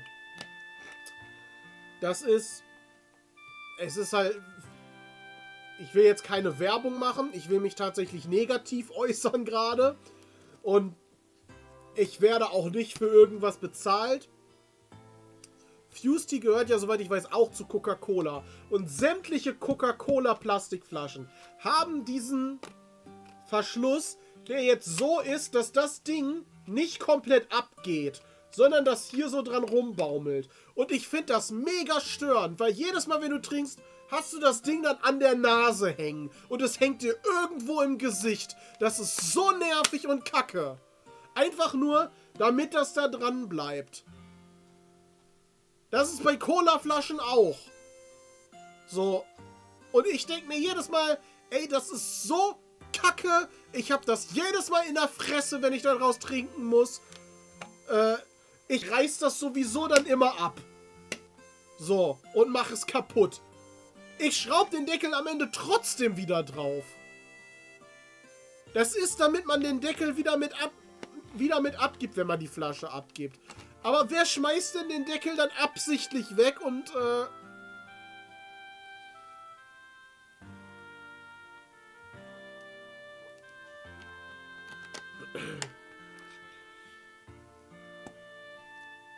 wer verliert den Deckel denn?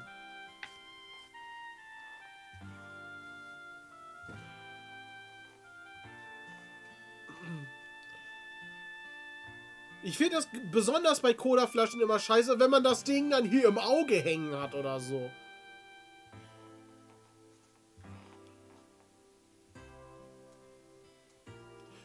So. Oh, and Mr. Hayworth is here too? There you all are! I've been waiting! I take it you've seen the request. Thank you for coming. Sure thing. Why are you here though, Mr. Hayworth? As it so happens, he has a stake in this particular problem as well. After talking things over, Chief Tolter and I decided it would be prudent to us to consult with the SSS. Considering the circumstances, we thought the situation called for the professional investigation. If that's the case, this must be a serious issue. I recall the description mentioning that this had to do with your son, correct? Yes, it's a very complicated matter. I can brief you on all the details if you're ready to accept the request. Is now a good time? We are ready to help. We are ready to help, Chief Tolter. Just tell us everything we need to know. Thank you, SSS. I'm in your debt once again. As for what's going on, my son, Derek, has been acting strangely recently. I get the sense that he has some kind of sinister plan in the works. Sinister? Is it really that bad? Freeway und Cola Fanta hat das auch. Und das ist von Lidl, okay. Das Wasser hat das aber... Stimmt, Wasserflaschen haben das nicht. Die meisten Wasserflaschen nicht.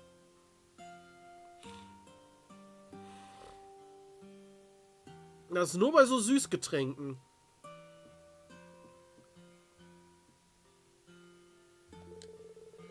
Well, I don't know the details yet. As a matter of fact, I don't know what's going through that boy's head at all.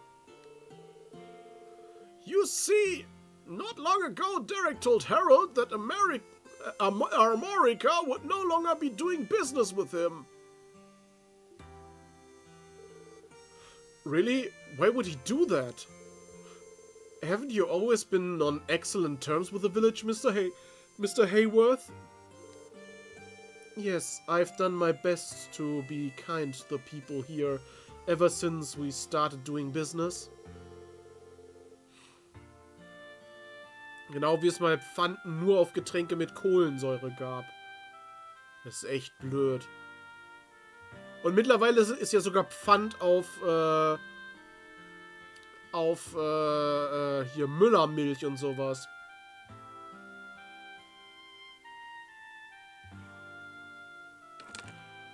Oder es ist halt mega weird.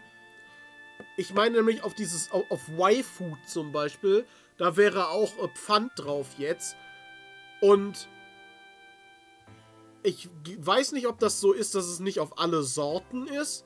Oder ob das damit zu tun hatte, dass das ältere Flaschen sind. Aber ich habe letztens welche über die Kasse gezogen. Und die gingen mit Pfand drüber. Außer eine Sorte, die ging ohne Pfand drüber. Da war kein Pfand drauf. Ich weiß nicht, ob es ein Unterschied ist zwischen der veganen Sorte und der nicht veganen Sorte. Oder ob das einfach nur eine alte Flasche war oder irgendwie sowas. Ich habe halt nicht drauf geachtet. Aber es war schon irgendwie weird, dass bei dass bei einer Sorte davon einfach kein Pfand drauf war und bei den anderen schon. Vielleicht war es auch einfach wirklich nur eine alte Flasche, wo noch kein Pfand drauf war. Das ist ja erst ab Anfang des Jahres oder so, dass das erweitert wurde, worauf alles Pfand drauf ist. I came to see Chief Toto today because I was afraid there had been some kind of misunderstanding. And let me guess, the Chief here was just as out of the loop as you were. Am I right? Yes, you are! We never intended to wrong Mr. Hayworth like this. Losing a customer in him would have been a grave loss for our village. I'm sure my son is fully aware of that as well. This certainly is strange. What reason could Derek have to go over your head and make a decision like that so rashly? That's exactly what Harold and I have been discussing. In doing so, a certain questionable individual came to mind. Derek has been meeting with a foreigner from out of state recently. A foreigner? Car? We don't have many details on him for the moment.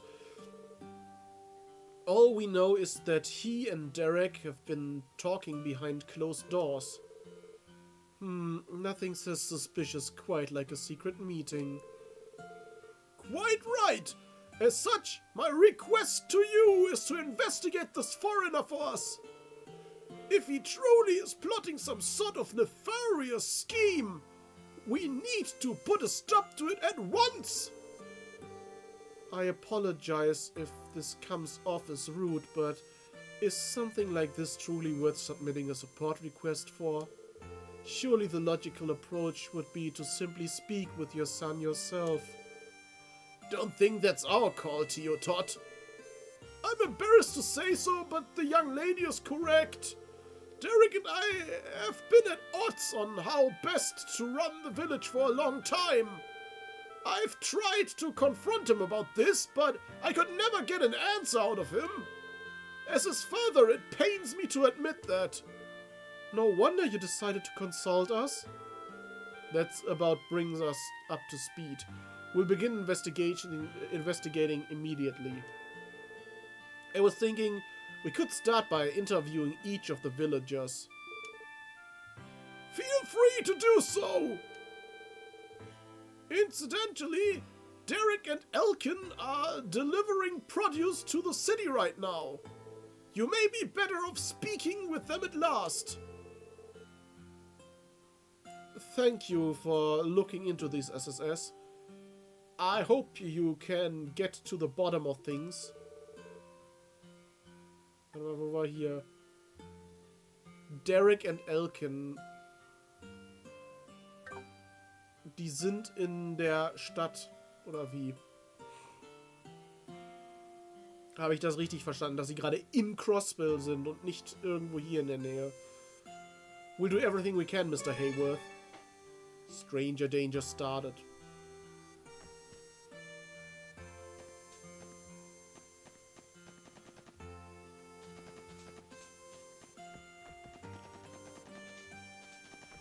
Oder sind die irgendwo auf dem Weg dahin?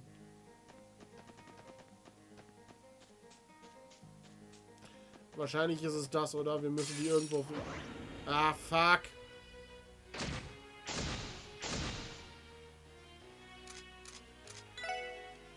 Das war so gerade meine eigene Fehlinterpretation von... Fehlinterpretation von dem, was gerade da vor sich geht.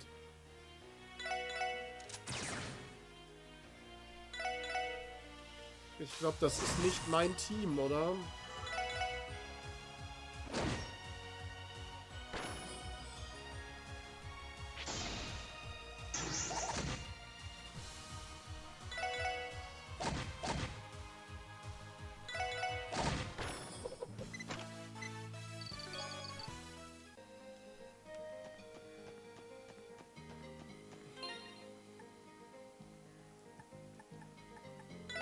Ich hatte doch das als Team, oder?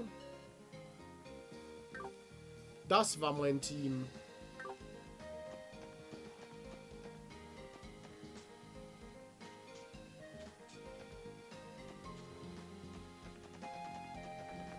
Ne, hier brauche ich nicht hingehen, das ist ja abseits des Weges.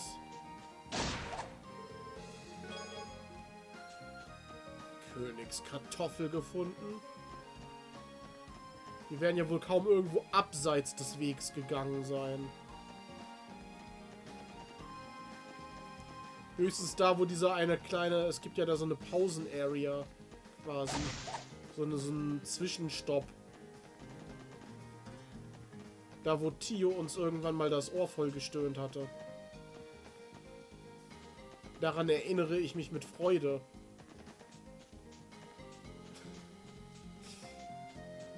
Hier. Ne, aber hier ist noch eine von der Angel-Quest. Was die einzige Quest sein wird, die ich nicht machen will.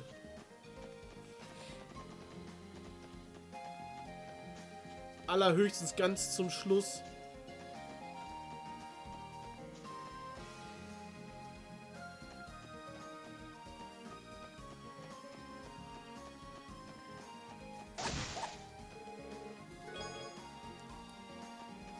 Oder sind die wirklich gar nicht auf dem Weg nach Crossbill, sondern in Crossbill? Ja, hier ist auch nur ein Krug gewesen.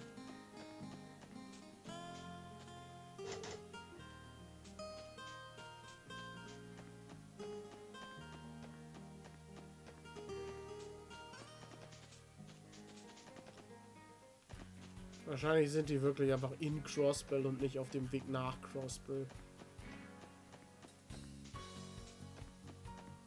Dun, dun, dun, dun. Dun, dun, dun, dun, dun.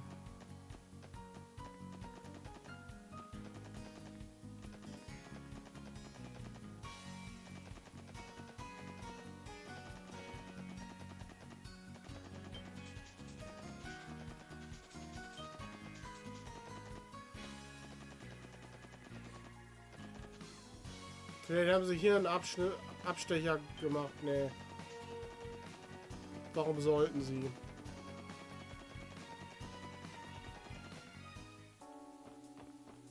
Sie sind also irgendwo in Crossbill. Warum ich die nicht machen möchte? Weil Angeln in Videospielen grundsätzlich scheiße ist. Darum will ich das nicht machen.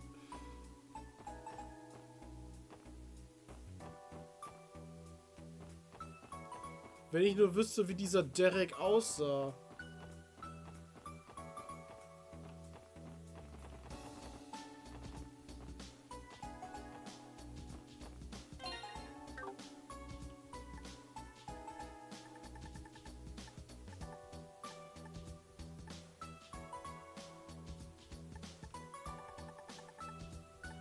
Angeln ist generell Folter.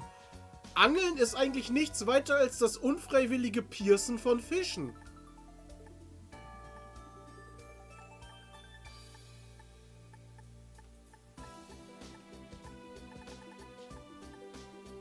Derek and Elkin are delivering produce to the city right now.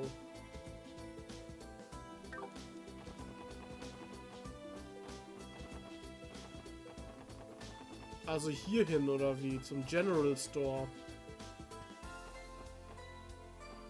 Ich sehe hier aber keinen. Oder wo schicken die den hin?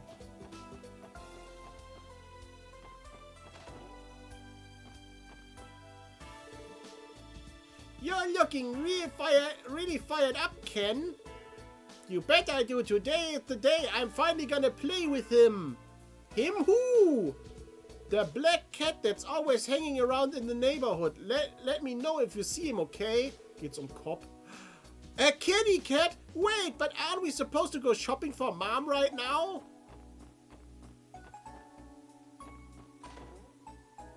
Na komm, sag mir bitte einfach, wo der ist. Wo ist Derek?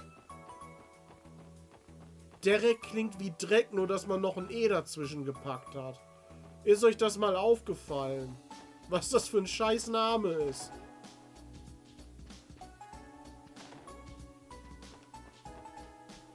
Hier sind nur alte Leute. Hier sind nur komische Leute. Hier ist nur eine geschlossene Tür.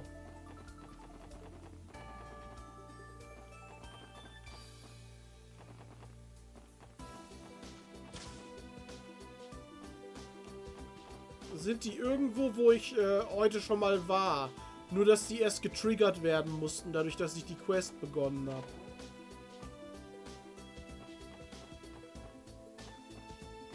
Liefern die irgendwas in ein Restaurant?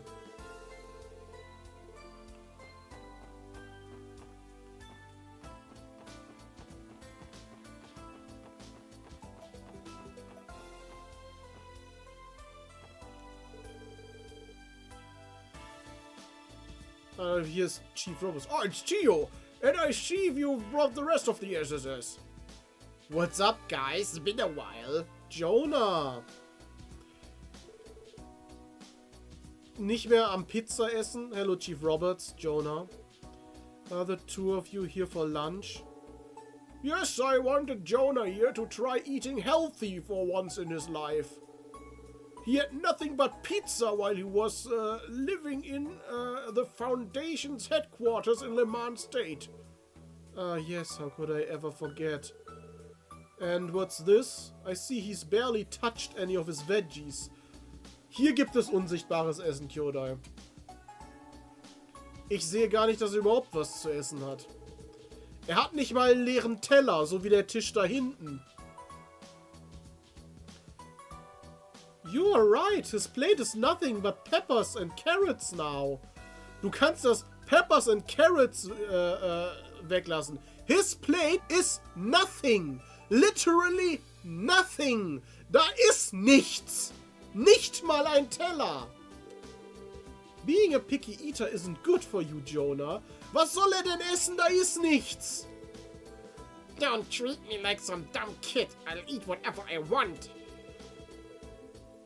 Coming to a sit-down restaurant is a total waste of my time.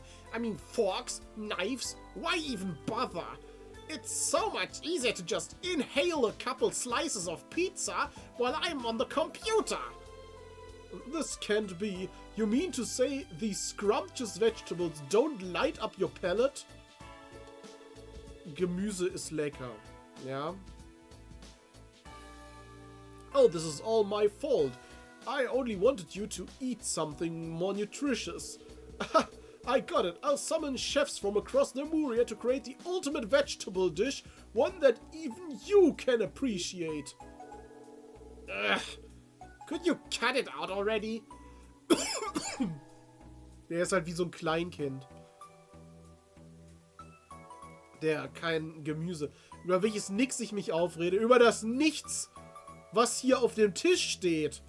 Die reden über das Essen auf seinem Teller und da ist einfach kein Teller. Da ist nichts. Der isst gerade nichts. Und die beschweren sich über das, was er übrig gelassen hat. Aber er hat nichts übrig gelassen. And you wonder why we think you're so freaking annoying? You want me to stop being picky? Fine, just watch me. God, it's like eating a weed. Maybe changing his ways won't be so easy after all. Car? Vielleicht solltest du ihm wirklich mal was zu essen geben. If only. Oh, I just remembered. You guys found out something about that clown dude who hacked the tower while you were at Michelin, right? Official police business, Jonah. We can't comment.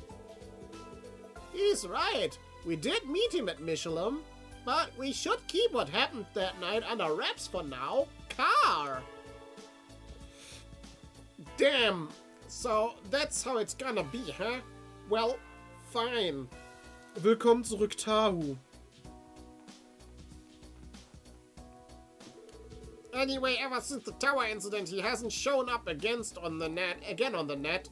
But I still have to make him pay me back double for trashing my base. Kyodai hat... Danke für den Clip, Kyodai. Jonah hat nichts zu essen. Hat er ja auch nicht. So, if you hear any more details, send them my way, okay? Well, we can't promise you anything. Why don't you, why you gotta be such a stick in the mud? All you gotta do is to upload the info into your database. Then I can just hack into it later and take a look-see for myself. This kid's serious right now? You should really consider behaving yourself on occasion now that the IBC is supporting you. To that end, I would appreciate it if you kept a closing eye on him, Chief. We can't allow him to run rampant now that basic Orbital network laws have gone into effect. That's absolutely right, Tio. You're under my care now, Jonah. I'm going to be watching over you like a hawk 24 hours a day. Hey, don't egg him on, Tio. You know what kind of hell you're putting me through? We should leave, everyone. Sure. Passing the buck is an art, and I'd say she's got it down pat. Pat? Ich würde Tio auch gerne petten. Ich suche aber immer noch Derek. Wo ist der Derek? Wo ist er? Im Times Department Store? Wie sieht Derek überhaupt noch mal aus?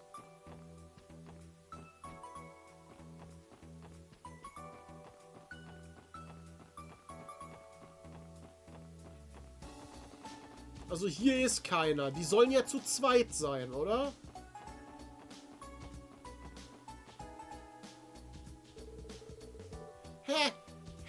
It's a really nice out today. The air up here feels good too. Okay, hier schon mal nicht Derek. Ich such doch nur Derek. Derek klingt wie so eine Speise, ähnlich wie Börek.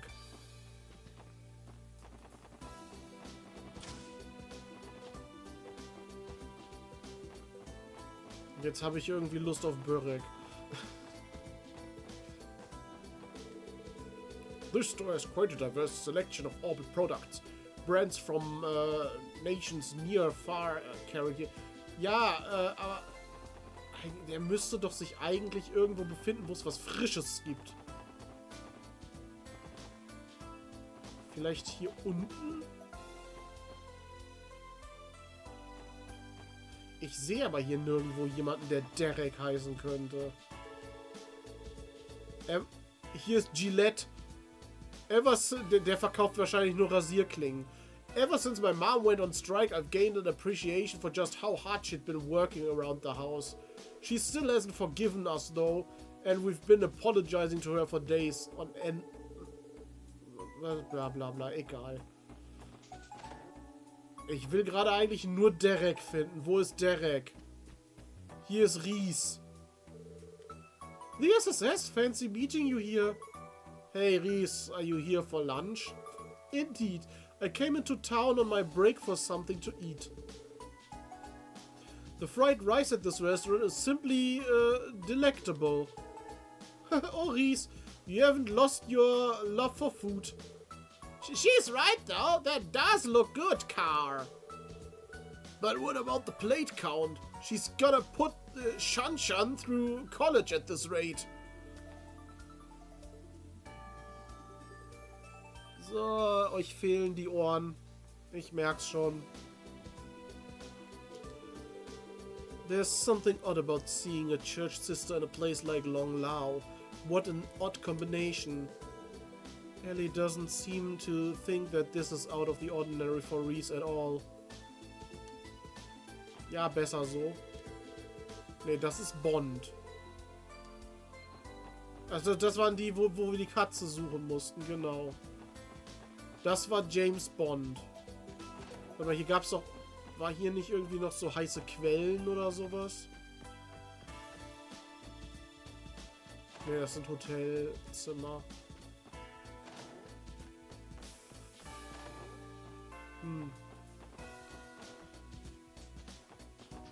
Oder hier im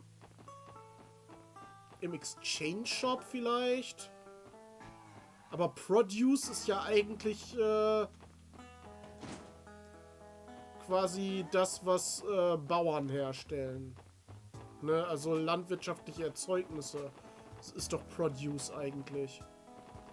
Oder die liefern das hier hin.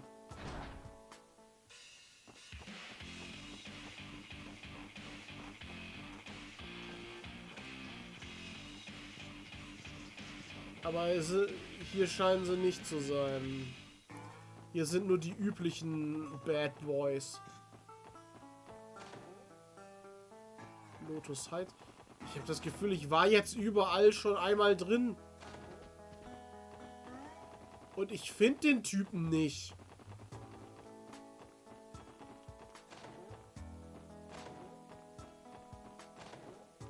Es hieß, die liefern hier Sachen in die Stadt.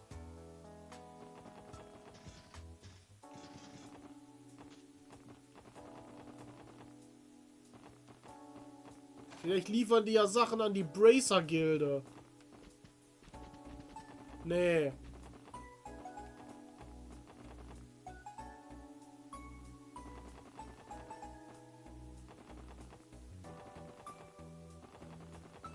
Vielleicht hierhin.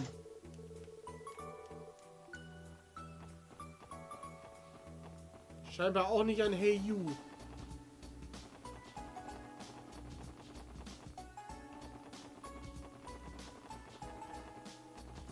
Wo soll der denn sein?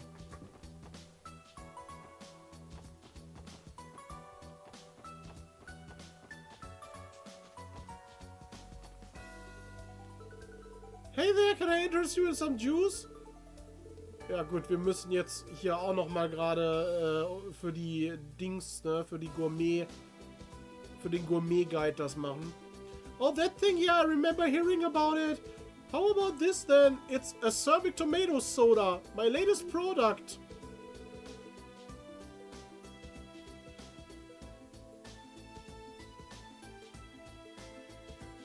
Also ich mag ja Tomaten. Aber Tomatenlimonade klingt irgendwie ekelhaft. Tomaten mit Kohlensäure. Also wie so eine Limonade mit Tomatengeschmack.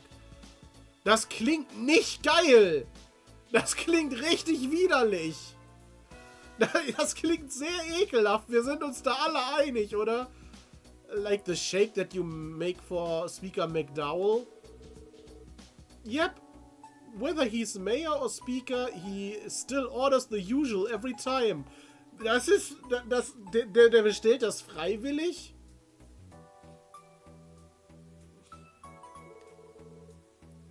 This is my latest and greatest iteration of it. The soda masks the bitterness a little. That way, even acerbic tomato haters can enjoy its benefits.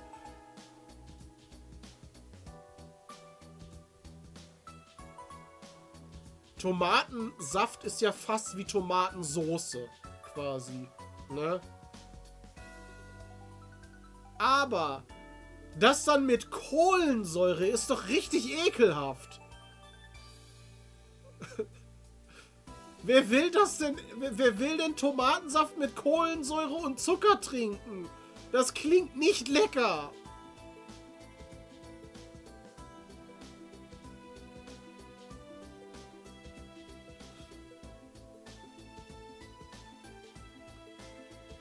Irgendwie klingt das, als würde man Ketchup mit Kohlensäure verdünnen.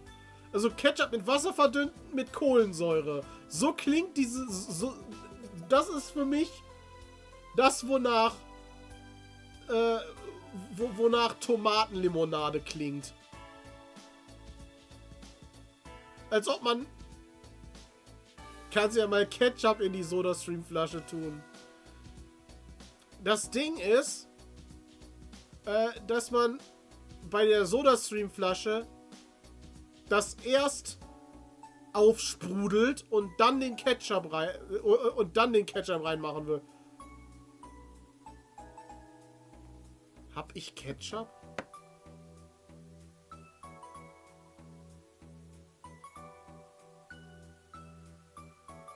Hab ich Ketchup da? Ich überlege gerade, wenn ich Ketchup da habe, soll ich das ausprobieren? Soll ich mir eine Wasserflasche aufsprudeln und da Ketchup reinmachen? Warte mal. Ich muss erst gucken, ob ich überhaupt Ketchup habe. Ich weiß nicht, ob ich Ketchup da habe. Weil eigentlich esse ich keinen Ketchup.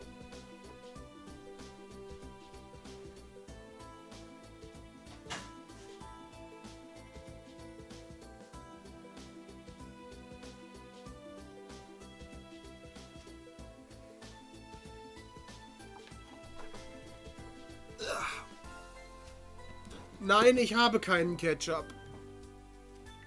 Ich habe keinen Ketchup.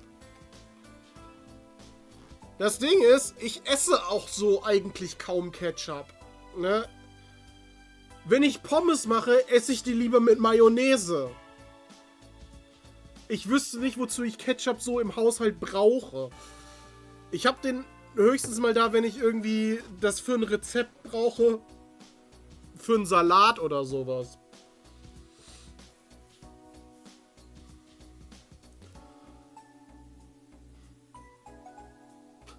Charlene probiert es. Oh nein. Ich würde es ja auch probieren, wenn ich Ketchup da hätte. Vielleicht probiere ich es beim nächsten Mal. Dann müsst ihr mich dran erinnern. Aber jetzt fällt mir gerade ein, Mayonnaise mit Wasser mit Kohlensäure klingt noch ekliger. Aber ich habe auch keine Mayonnaise da. Tatsächlich ist mein Kühlschrank leer. Mein Kühlschrank ist so gut wie komplett leer. The soda masks the bitterness a little. That way, even acerbic tomato haters can enjoy its benefit. Als ob Charlene das jetzt wirklich probiert. I see. Do we really gotta do this, Lloyd? This might be the end of the SSS. Okay, scheinbar klingt das für die genauso eklig wie für uns. You know the risks of being on the police force, Randy. Every day could be your last. Just try your hardest to keep it down. Wir übernehmen alle keine Verantwortung und wir wollen auch niemanden dazu anstiften. Wenn, dann tust du das aus deinem eigenen freien Willen. Und ich hoffe, du überlebst es.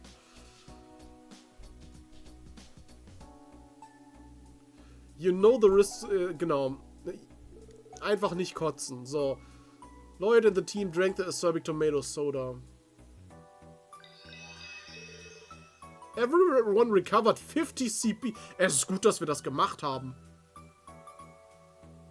Selbst Multivitaminsaft klingt mit Kohlensäure nicht geil. Das war aber gut, dass wir es gemacht haben. CP sind gut. Ja. I'm dying, car! Not before me, you aren't. The carbonation only serves to intensify this Gehenna-made concoction. Okay, sie finden es alle eklig. Also ist es genauso, wie wir es uns vorgestellt haben. You think so? Sounds like there's still a lot of room for improvement then. Wir schreiben hier für so einen Gourmet-Guide und die gibt uns so Ekelzeug. Anyway, this bellberry juice should work as a nice plate cleanser. Here. Lloyd and the Dream drank the bellberry juice. Multivitaminsaft schmeckt auch mehr wie O-Saft. Ne, Multivitaminsaft schmeckt, ich finde nicht, dass der wie O-Saft schmeckt. Der schmeckt halt so wie tropische Früchte unter anderem so. Ich glaube, da sind aber auch Karotten mit drin und sowas. Es ist trotzdem nichts, was ich aufsprudeln würde. Ich würde auch O-Saft nicht unbedingt aufsprudeln. Oh, that is absolutely delicious. What a stark contrast to the bitter draught that tomato juice was.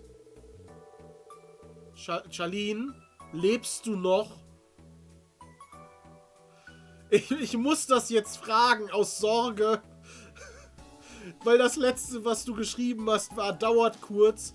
Dass du das probieren willst.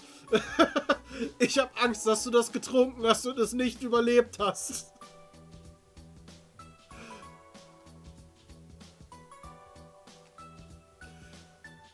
This one is probably the better choice for the Gourmet Guide as far as anyone was taste buds concerned.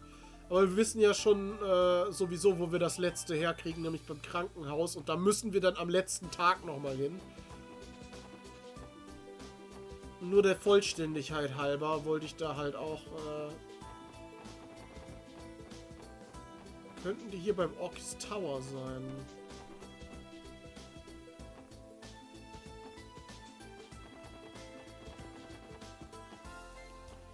Ey, weißt du, ich google das gleich. Ich habe keinen Bock. Wie heißt die Quest? Ich habe keinen Bock, hier ewig rumzurennen und die nicht zu finden.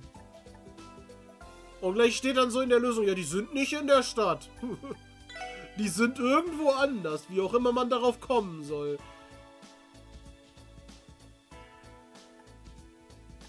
Du hast nicht so viel Ketchup reingemacht.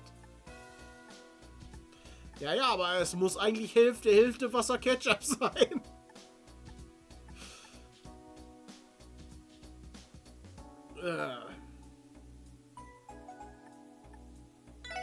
Ich muss das nächstes Mal auch probieren.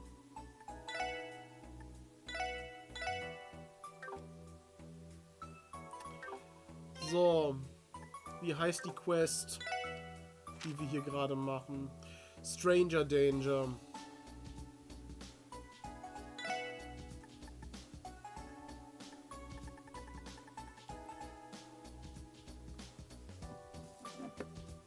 Let's go speak with the villagers to learn more. Also soll ich mit den anderen erst reden, oder was?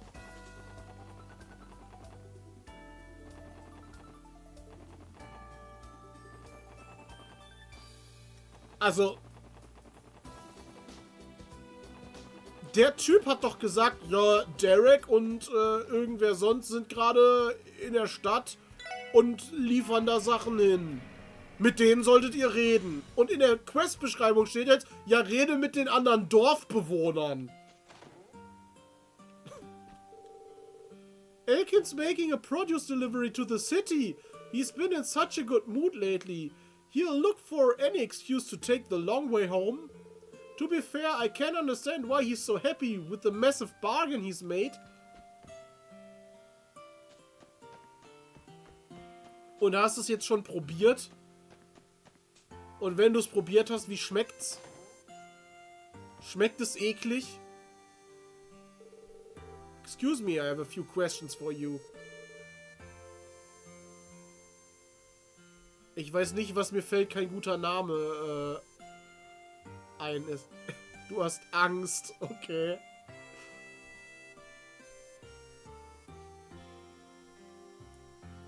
Also zum nächsten Stream muss ich mir Ketchup besorgen. Ich muss das selber probieren.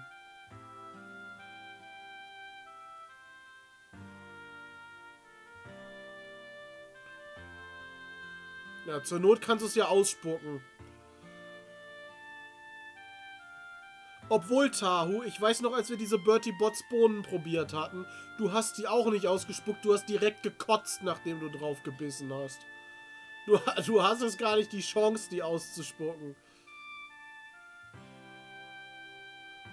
Das klingt schon wieder wie so ein Fuckboy, dieses zur Not kannst du es ausspucken. Irgendwie ja, das ist wieder so ein... Denn natürlich kommt das von dir. Also es schmeckt sehr nach Ketchup, aber trinken würde ich es trotzdem nicht. Ja, aber Ketchup mit Kohlensäure ist doch nochmal was anderes. Es passt nicht.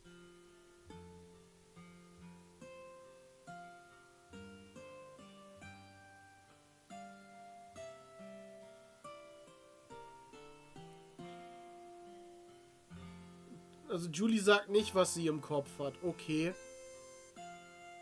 Aber egal, was du im Kopf hast, du kannst es zur Not auch ausspucken.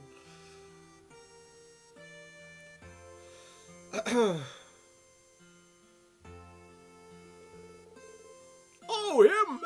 He's got a keen eye. I can tell you that much. Der Ausländer, um den es geht, ne?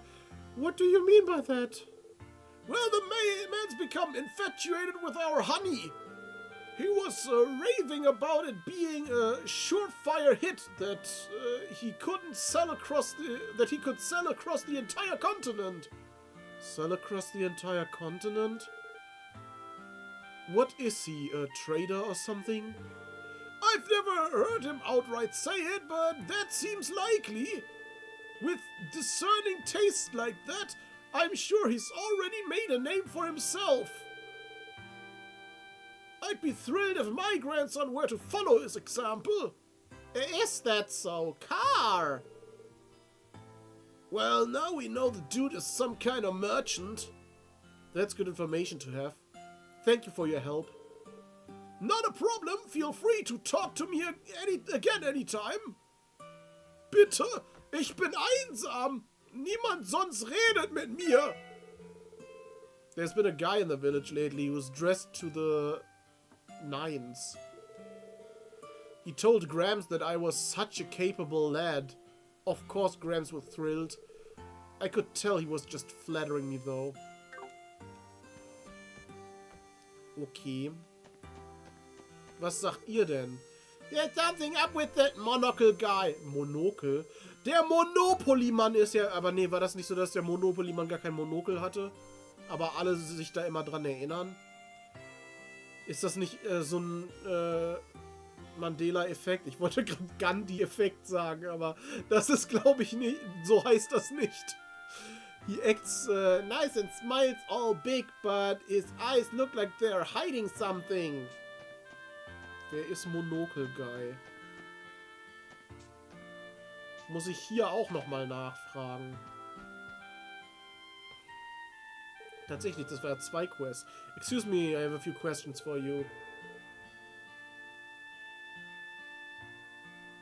Du hast nur einen Schluck getrunken und wenn du daran denkst, wird dir übel.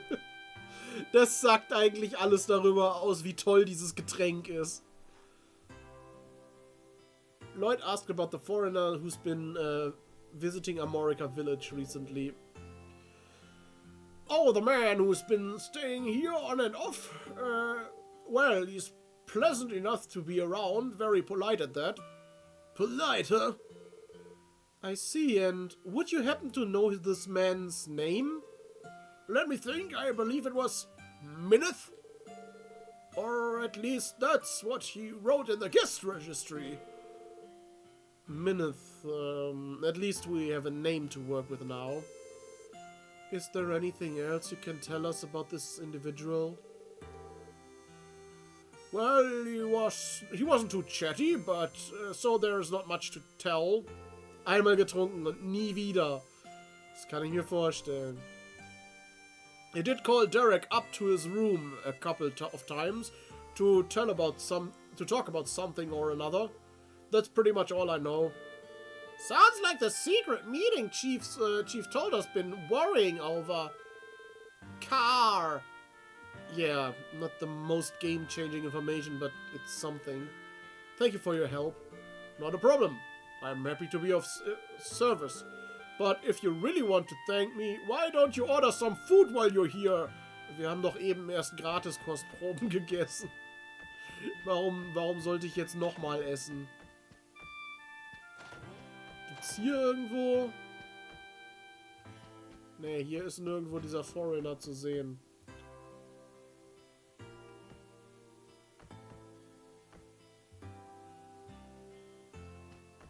Ja, so hätte ich das auch gemacht, Charlene, aber ich weiß nicht, ob ich mir extra dafür jetzt Ketchup holen will. That foreigner who's been coming by is quite the cheerful fella. Ach genau, mit dem hatten wir schon mal geredet. Die hat aber noch mehr zu sagen. Excuse me, I have a few questions for you. Glaub mir, mach's nicht. Okay. Ja, mit Ketchup. Weil im Prinzip ist es ja Tomate mit Zucker und Kohlensäurewasser.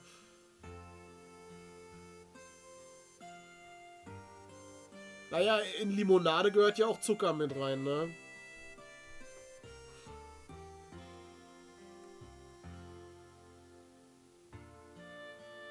Ja, Limonade hat auch übelst viel Zucker drin. Darum geht's ja beim Ketchup. Aber in Ketchup ist auch noch Essig drin und so. Da sind noch andere Sachen drin. Deswegen müsste man sich eigentlich das ja selber mischen aus Tomatensaft und Wasser mit Kohlensäure und Zucker. Man müsste das quasi selber zusammenmischen.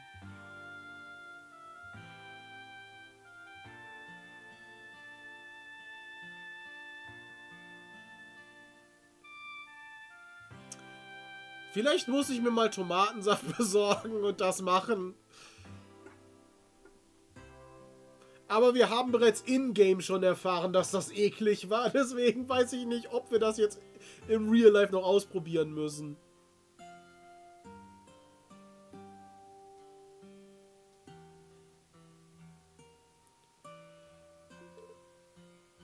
Oh, him? Well, if I had to describe the man, I might say considerate. Considerate? Can you elaborate?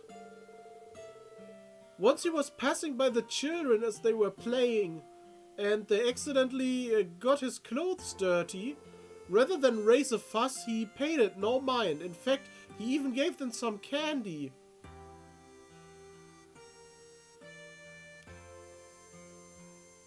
Taro hat kein Zucker da. Also Zucker habe ich da.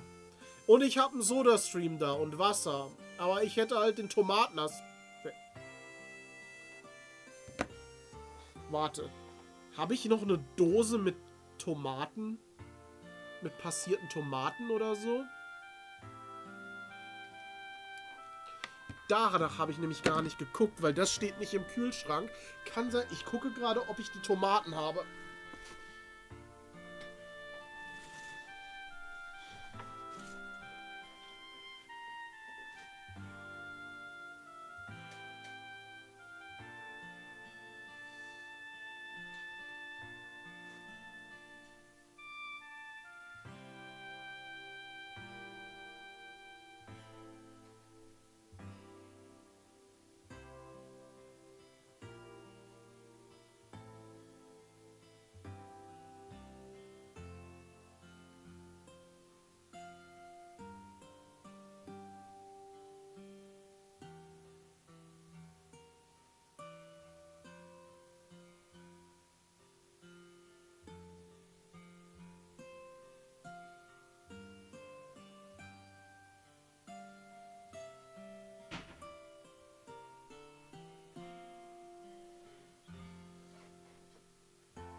Ich habe gehackte Tomaten.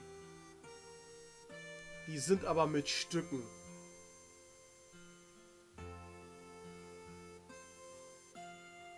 Wollen wir das trotzdem probieren?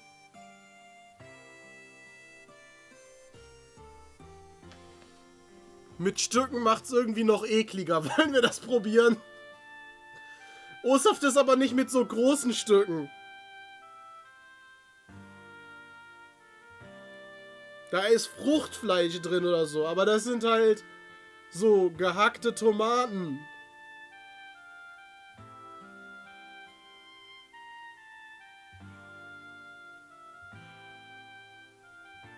Das wird richtig ekelhaft.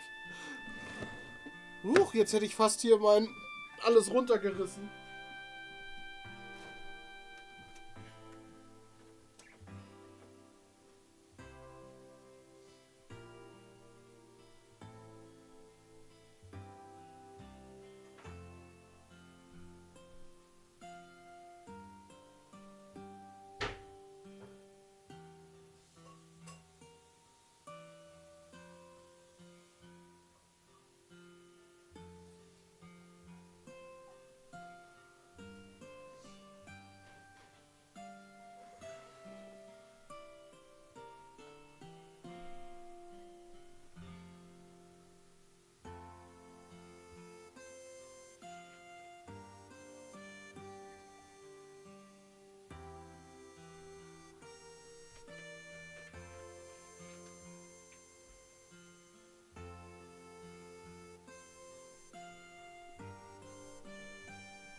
So, also ich habe hier schon mal ein Glas Wasser mit Kohlensäure.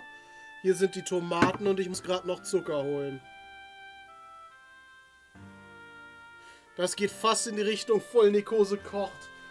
Nee. Die Sachen bei Vollnekose kocht haben geschmeckt.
So, ich habe hier noch Zucker.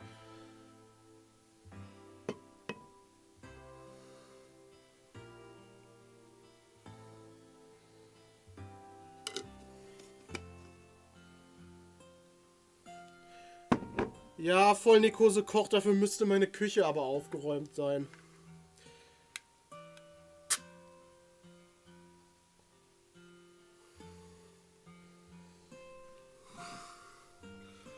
Geil.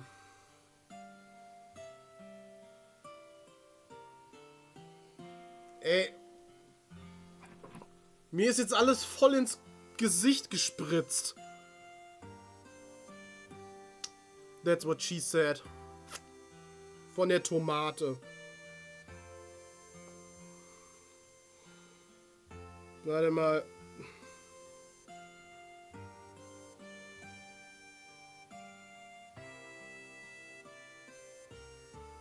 Die ist ja schon abgelaufen. Aber in der Dose kann ja eigentlich nichts passieren, oder?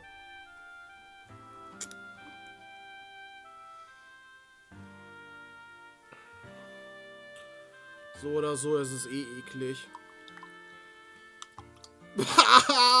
Diese Stücke, wie die da reinplumpsen.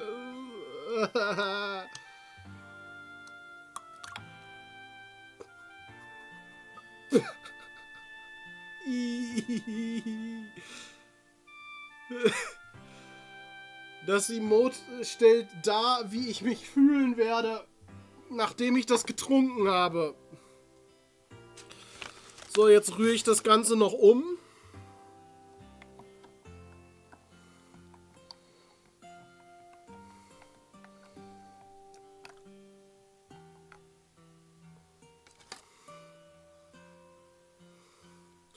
Tada! Wir haben jetzt Tomatenlimonade. Prost!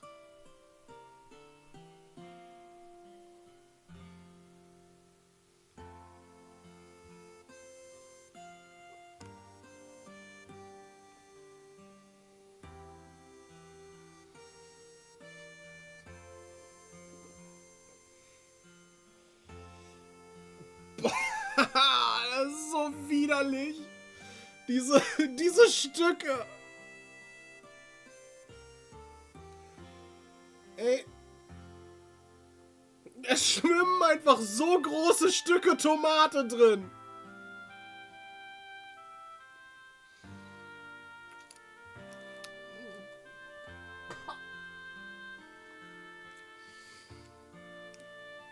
Und diese Kohlensäure.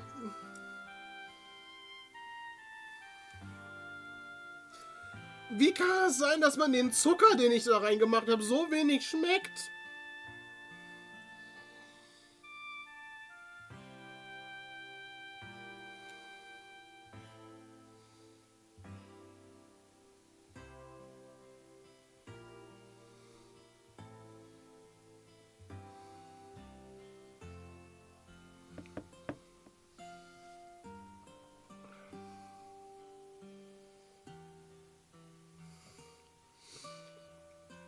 Ich habe das Gefühl,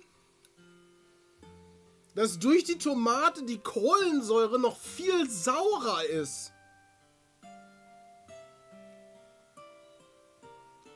Ne, es schmeckt schon ein bisschen nach Ketchup.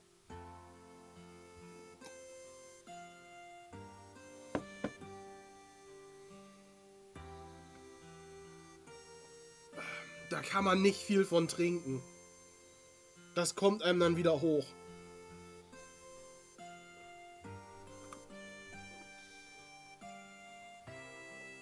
Dass man zwischendurch kauen muss, ist so eklig.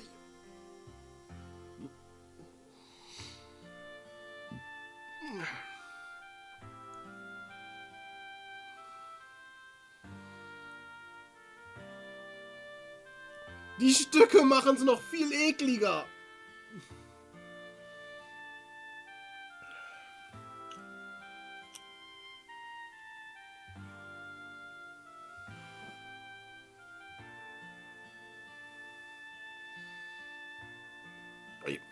Ich kann dieses Glas nie wieder für was anderes benutzen. Und alles ist voller Tomaten.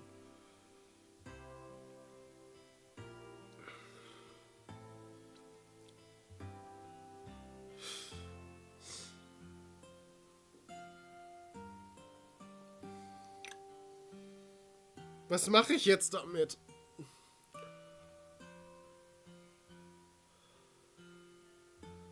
Was bräuchte ich jetzt? Ein Tahu, der das für mich austrinkt?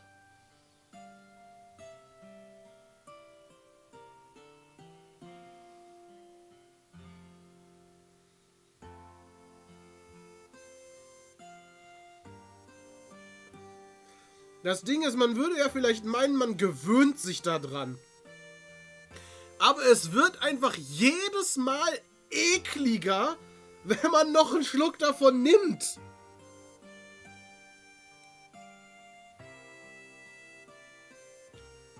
Es wird nicht besser. Warum sollte ich den Tomatentoaster brauchen? Der mag nicht mal Tomaten.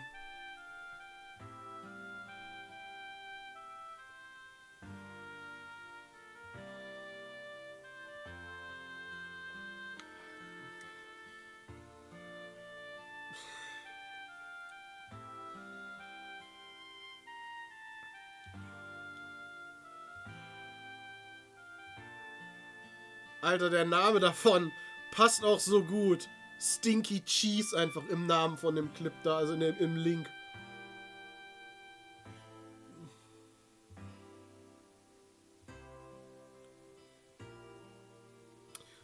Ich weiß nicht, sollen wir das als Challenge machen, dass ich im Verlauf des Streams das Glas austrinken muss?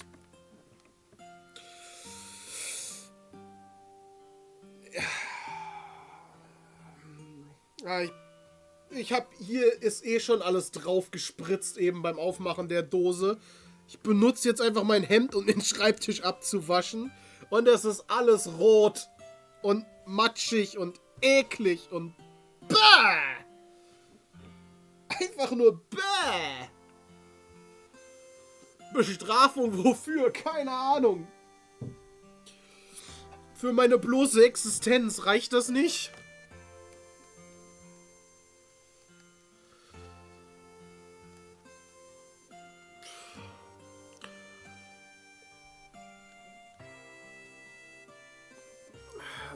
Ich habe Angst, dass ich das gleich irgendwie umstoße.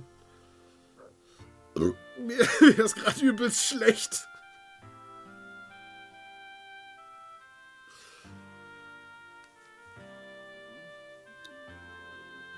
Also wenn ich im Verlauf des Abends noch kotzen muss, dann liegt es daran.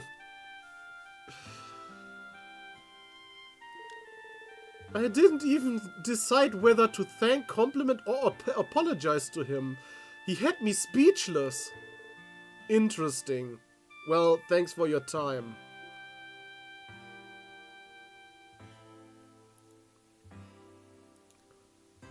Etwas anderes hinterherkippen, um den Geschmack zu überdecken. Das Problem ist, ich habe gerade nichts anderes hier. Ich habe den Eistee eben schon ausgetrunken. Das hätte ich mir vorher überlegen sollen. Im Nachhinein, dieser Nachgeschmack, den man im Mund hat, schmeckt auch ein bisschen nach Kotze.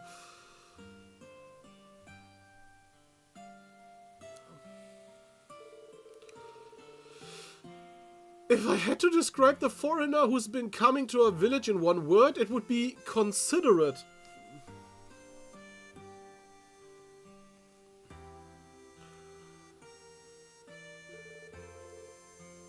Anyone so kind to our children couldn't be bad at all, weil Psychopathen auch nie sympathisch sind. Siehe sämtliche Massenmörder.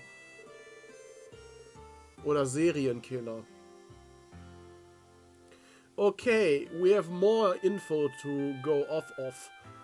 Now that we've spoken to the villagers, this man is named Minith and he's believed to be a foreign merchant. He's supposedly a kind man as well und er trägt ein Monokel. The type that's cautious, patient and caring with kids. On the other hand, we don't know why he's here in the first place and that's suspicious in and of itself. You make a good point. You make a good point, Car.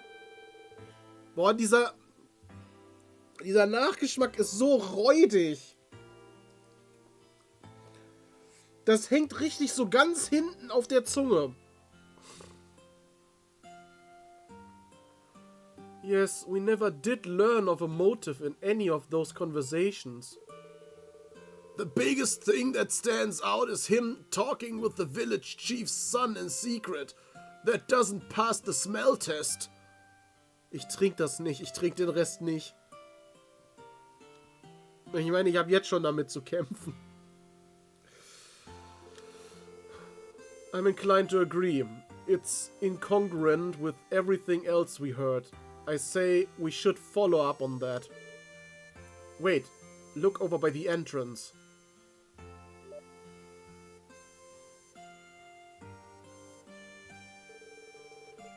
That's Elkin, the one who went with Derek into the city.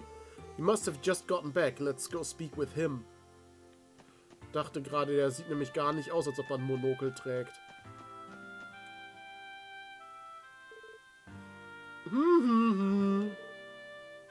Excuse me, Elkin, right? We've got a couple of things we'd like to ask you.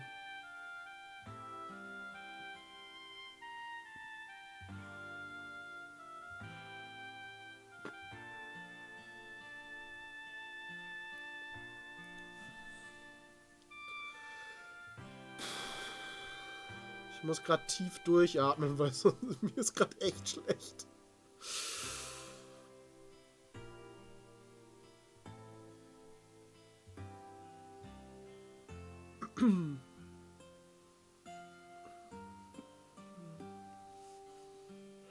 We got a couple things we'd like to ask you. Oh yeah, what can I do for you? Let me guess. You came to ask about my shiny new orbital truck here. No, sorry to disappoint. Ah, really? But it's the Vern Company's latest model. Minth gave it to me for real cheap.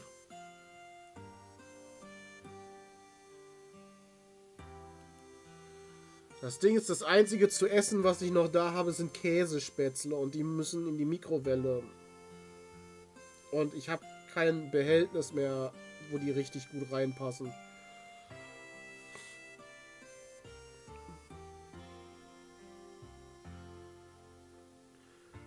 Ich mache diese Quest hier noch zu Ende und dann hole ich mir erstmal was zu trinken. Aber die Quest will ich vorher noch zu Ende machen. Hold on just a moment. By Minith, you mean the foreigner who's been visiting the village recently, correct? Just how cheap are we talking here, car? Get this. I got it for the low price of just 50,000 Mira. Only 50,000 Mira?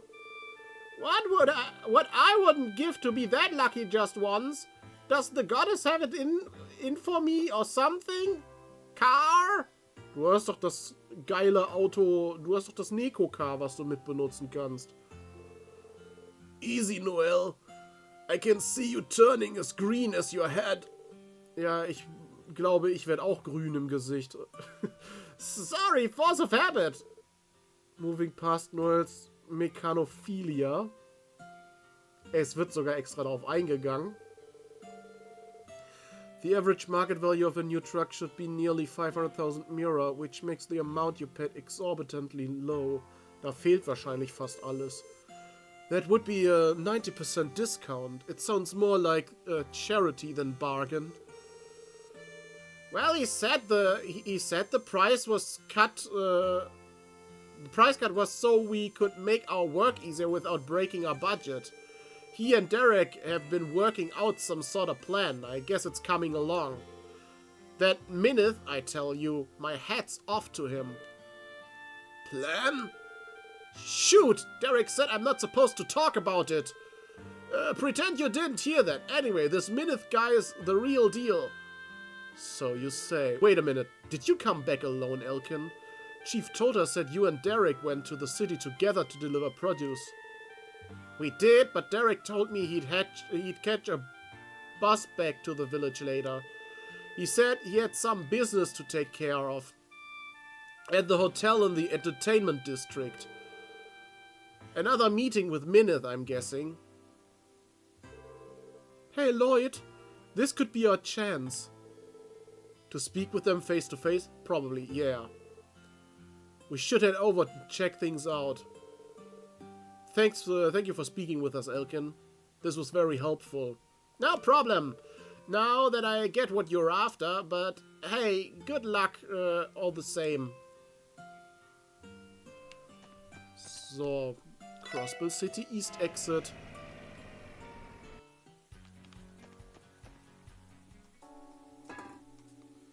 Ich sehe diese eklige Plörre immer noch vor mir stehen. Ne? Die Stücke sind das Schlimme.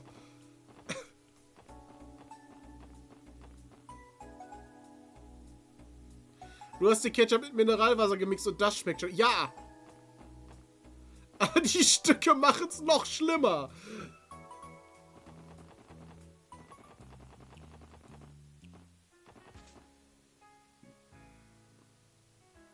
Haben sie gesagt, im Hotel haben die sich auf dem Zimmer getroffen und machen da jetzt Sachen.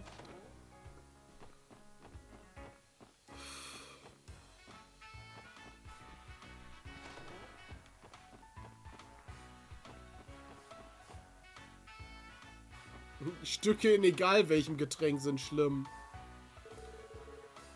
Alright, we meet up again tomorrow then. Good talking to you as always. Huh? Wait, aren't you... Pardon us. You're Derek from America Village, correct?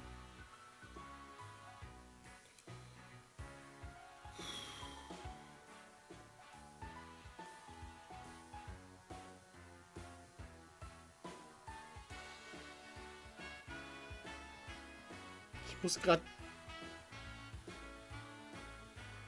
Also ich merke es schon so... Hier... Ne, so hier, so im Kehlkopfbereich, merke ich halt den Saft gerade.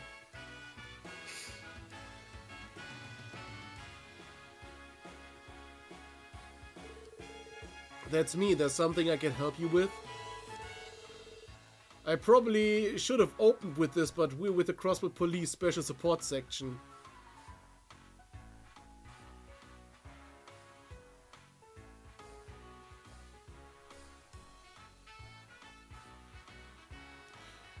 Mein Bruder trinkt auch Orangensaft nur, nachdem es durch ein Sieb gekippt wurde. We have a few questions we'd like to ask.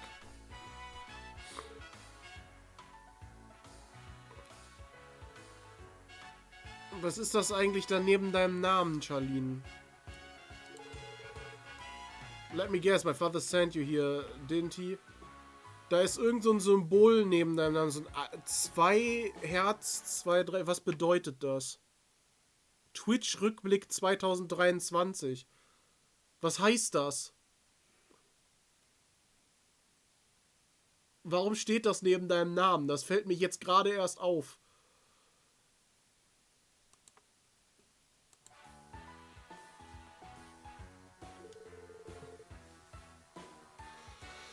So he even called the police, huh? That's just rich. He had his reasons. I already know his game. He's snooping around to find out what I am up to, right? Well, I have nothing to hide. Ask me anything you want. Not the reaction I was expecting. I get straight to the point then. We were told that you've been meeting in secret with a man named Minith recently. Would you mind explaining why? Whatever, it's not as though my father can do anything about it. Minith has been helping me out with a little project of sorts. It's all part of my plan to revolutionize the village. Revolutionize the village, car? Why would you keep something so important from your father? Dir wurde gezeigt, dass du das nehmen kannst. Ach so, ich dachte, das hätte eine Bedeutung. Well-intentioned or not, doesn't it concern him just as much as does you? I've tried talking to my father about this kind of thing more times than I can count. All he ever has to say is that I've lost sight of our ideals and that making drastic changes won't solve anything.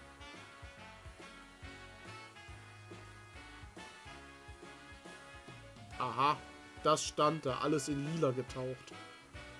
Okay, weil das deine Farbe ist?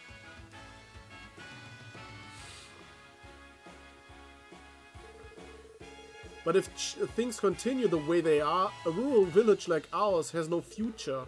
Real, meaningful reform is the only way for us to keep America alive. My father doesn't understand that one bit. I see. And it was from there that you encountered this Minith character. Unlike my father, he is actually willing to listen to my ideas.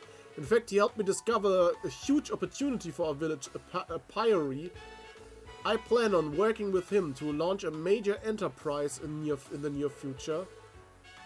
You what? Can you even hear yourself right now? Mind your own beeswax. That's all I have to say to you. You got what you came for, right? I need to get back to the village, if you don't mind.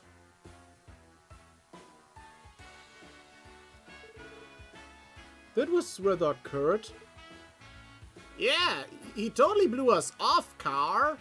Aber der muss ja noch da drin sein, der Minith. Hey, are any of you thinking what I'm thinking? Maybe we could try speaking with this Minith guy for ourselves. Good call. Maybe it will give us a better idea of what the Jamoke's all about. What do you say we show ourselves in? Here goes nothing. Who is it? I didn't order any room service.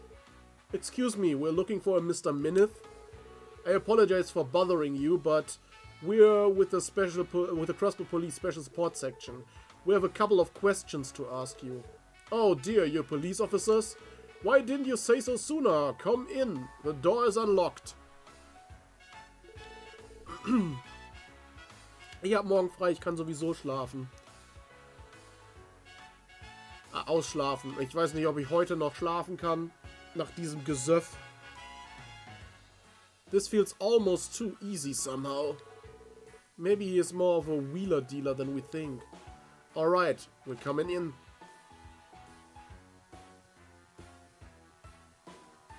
Er sieht so richtig schnöselig aus. Pleased to make your acquaintance, I'm Minith. What brings you here today? Like I said, we have a few simple questions we'd like you to answer.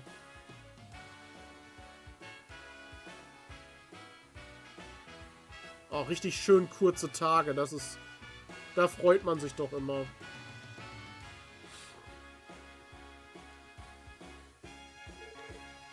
Will that be alright? But of course, I would be delighted to help an officer of the law. Was there some kind of trouble in the area, perhaps? No, not exactly. This pertains to you specifically. We want to know more about you and what brought you to America Village. Could you start by telling us about yourself? Well, this is a surprise. But seeing as you're police officers, I suppose I have no reason not to cooperate. To reiterate, my name is Minith, and I am a corporate executive. My responsibilities range from product development to sales and operations.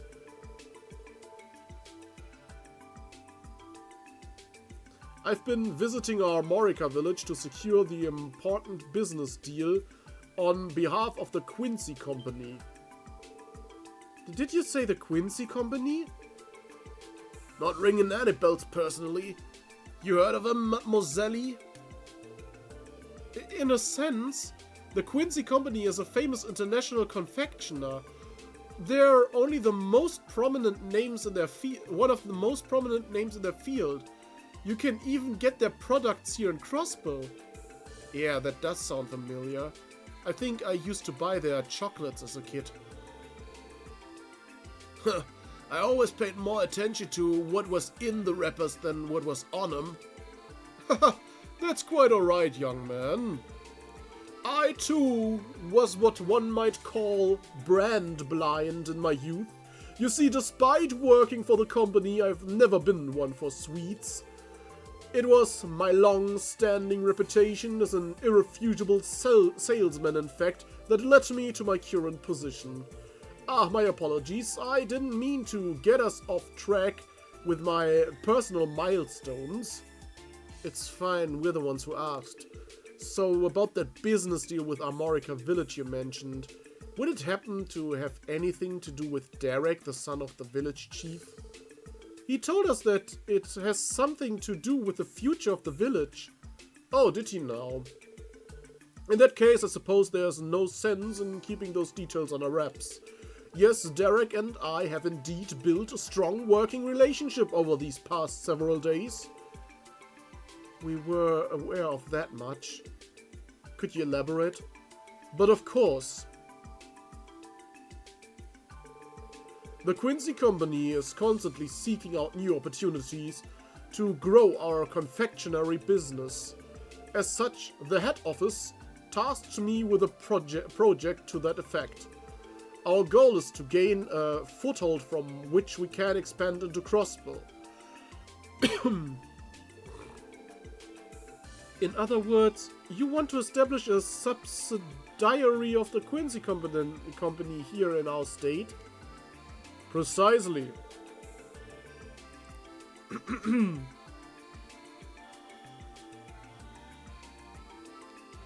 Ich muss dringend gleich was anderes trinken. I began my inquiry by paying a visit to the department store in the city. There I found it. Luxurious, high-grade honey produced in America Village. That honey is made with the lotus flowers from the village fields. Car! I do recall Mr. Hayworth praising it for its quality. And he should. That honey is the product of nature's bounty, passed down through the ages for generations. Seeing those fields was like the goddess herself showing the way to a brand new confectionery venture. I call it the American Honey Company. The American Honey Company? Car? Not exactly pushing the envelope, but I won't deny it's pretty catchy. We plan on selling candies made primarily from America villagers' delectable honey. But in order to do so, we will need the full cooperation of the villagers themselves. Du hast es in der Mikrowelle warm gemacht, aber nur zweimal Nippen geschafft. Warum hast du es jetzt noch warm gemacht? And so I approached him, the incoming chief, Derek, with a most magnificent proposal. Warm ist es noch ekelhafter, ja. I asked if he would like to oversee the construction of the factory as well as the new business enterprise. Der wollte wissen, ob es noch ekliger wird. Also du hast seine Antwort bekommen. You offered to make Derek the manager of a Quincy company subsidiary. Naturally, my company would make full use of its sales and marketing expertise. The fields too would be overseen by our staff. We don't want to cause trouble for the villagers after all. On the contrary, we wish only to ease their lives' burdens. Where do you intend on building a factory, though? After discussing a great many possibilities, I've settled on utilizing the village's private property on Old America Road. Since it has only ever been used for storage, Derek was readily willing to agree to the arrangement. No doubt almost anybody would be under those terms. Morgen in die Nudelsoße reinlernen, das Zeug. Ja, dafür bräuchte ich Nudeln. Especially with how keen Derek is on revolutionizing the village. Everyone comes out as a winner, isn't that just swell? So glad you understand. Irgendwas stinkt da doch. In my eyes, Derek's talents and strong sense of responsibility are more than enough to qualify him for the position. With that, I've divulged all that I can. Does that answer your questions? It does. Thanks for your cooperation. I think we have a much better grasp of what's going on in the village now. Is there anything in particular that you would like to discuss further? Not at the moment, no. Sorry to take up your time. We'll be going now. No problem at all, officers. Come again anytime. Please take care.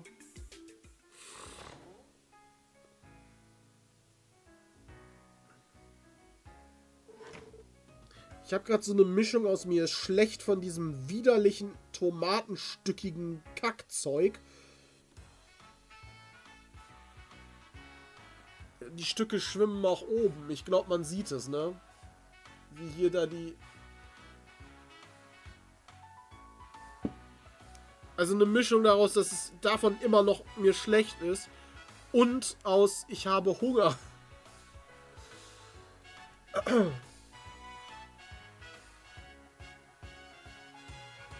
So. Ja, man sieht die Stücke.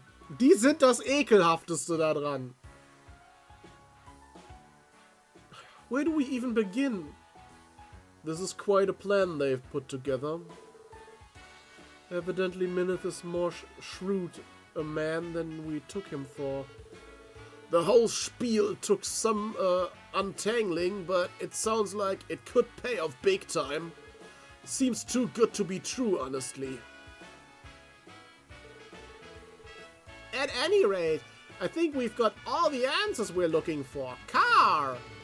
Yeah, let's head back to America Village. Chief Tolter is going to want to hear about this.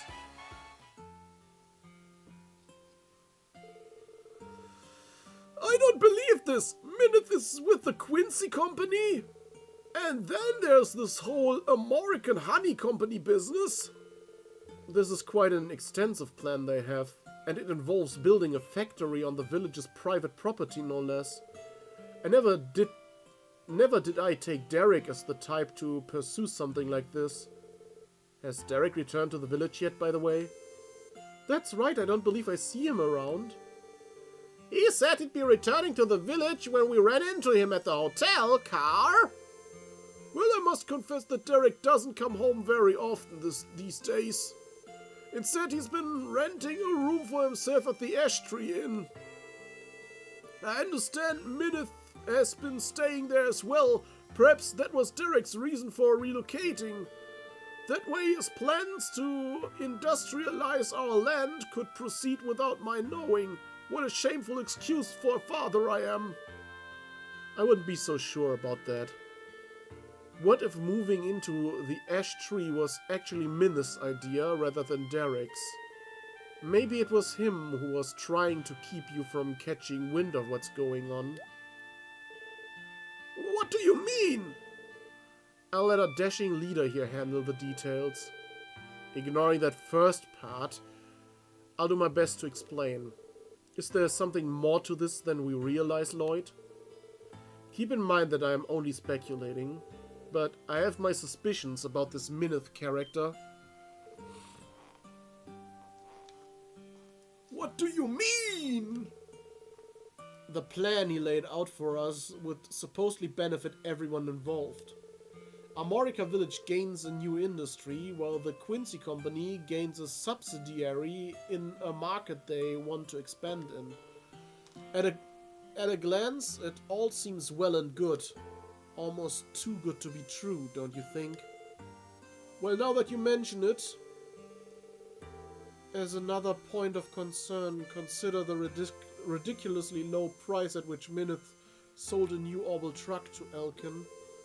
In this context, we can think of it as an upfront investment. An Orbital truck isn't something you give to someone at random, not at the prices they go for, Car. I've never heard of one selling for only 50,000 Mira until now, Car. What you two are getting at is that he knows he's going to make that mirror back, doesn't he? That is very strange indeed. A company as large as Quincy wouldn't normally invest this much capital into an unproven startup. They wouldn't, would they? I don't like where this is headed. It leads me to believe that Minith has an ulterior motive, one that's guaranteed to make him a profit. This is all just conjecture, of course, but I would still suggest that you keep what we're saying in mind. I will!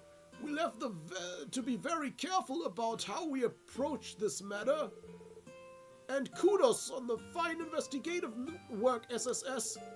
I feel as though I finally understand what's going on here. Thank you for the help. Happy to, Chief told her. Are you saying you can handle it from here? We could continue investigating if you'd like. That's alright. You've done more than enough for now. As soon as I heard about their plans to build a factory on our property, I knew I could never support such a thing. I'll have to speak with Derek later and try to persuade him, not just as his father, but as a chief. Perhaps that would be for the best. Naja, warum sollte es jetzt auf einmal Wirkung zeigen, wenn es vorher nicht so war? We'll be excusing ourselves then. Don't hesitate to follow up with us if there's anything else we can do. Of course, I'll be sure to call on you again if the need arises. So, was haben wir jetzt noch zu tun? Old Mine Monster Extermination.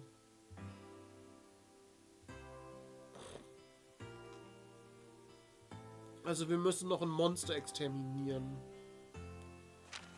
Und ansonsten geht's schon dann mit der Main Quest weiter.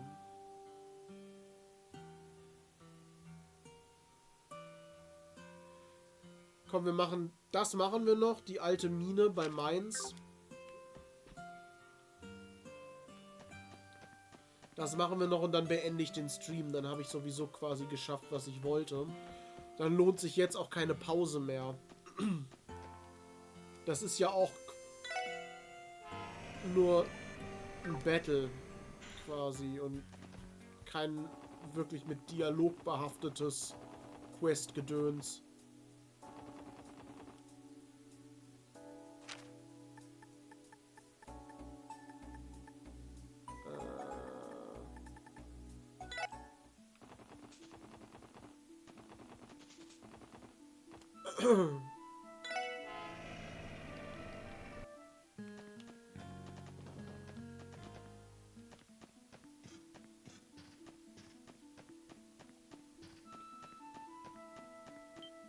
Nee, bitte nicht in so einen Blob rein. Hier geht's hoch zu der Mine.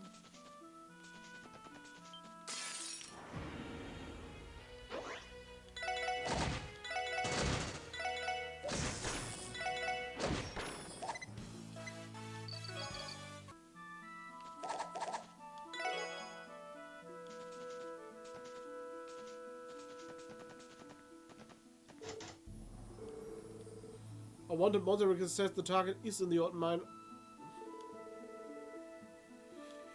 Okay, wir müssen erst mit dem Mayor reden. Also doch Dialog.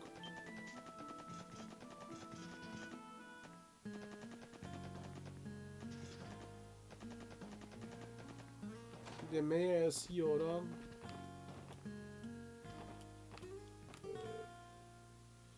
Replace the gate at the old mine after the last one was damaged. Speaking of, would you mind holding on to this for me, just in case? Ja, danke schön. Are you sure this is alright? We are outsiders after all. I know I can trust you, SSS folk. Should your investigation take you there for any reason, feel free to enter. Recently replaced the ladder, so it should be easier to move around inside. Thank you. We'll make sure to keep this key safe. Okay, war gar nicht so viel Dialog.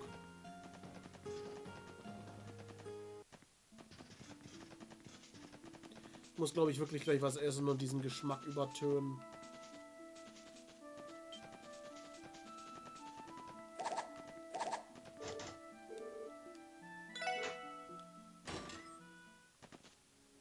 So.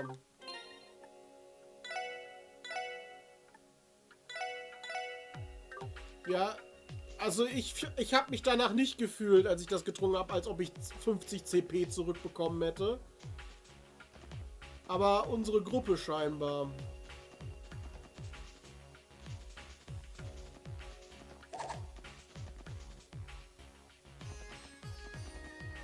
Wenn wir jetzt schon hier sind. Obwohl wir waren hier ja auch schon mal, ne? Das heißt, hier werden wahrscheinlich keine Truhen mehr sein, die noch nicht geöffnet sind. Richtig, die ist schon geöffnet.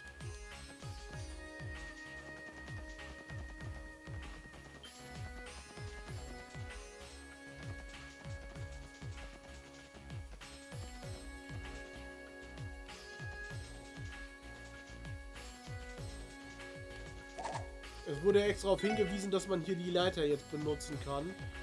Demnach schätze ich mal, dass das Monster irgendwo hier sein wird. Ist es das da? Nee.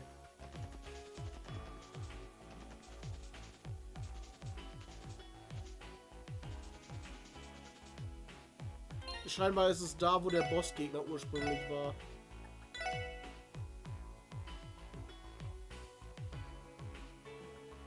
Ich habe Opfer für die Gruppe gebracht.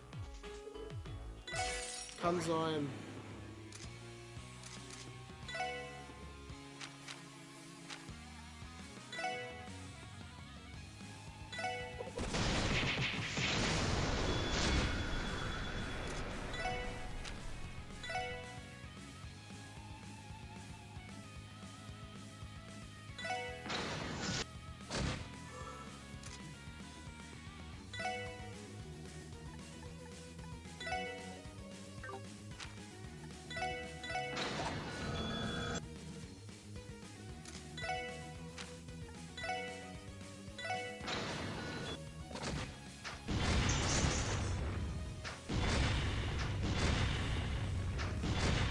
Okay, die wirken sehr nervig, die Gegner.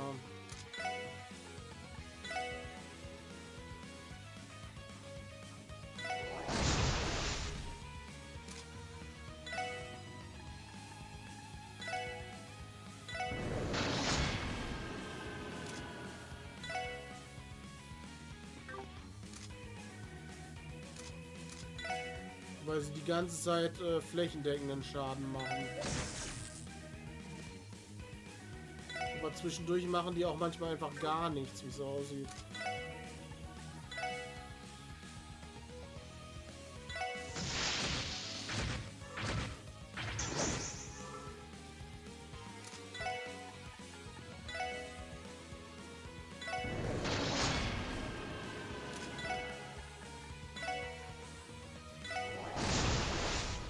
Einer ist schon mal kaputt. Der ist auch kaputt. Ja gut, das kriegen wir ganz easy hin, glaube ich.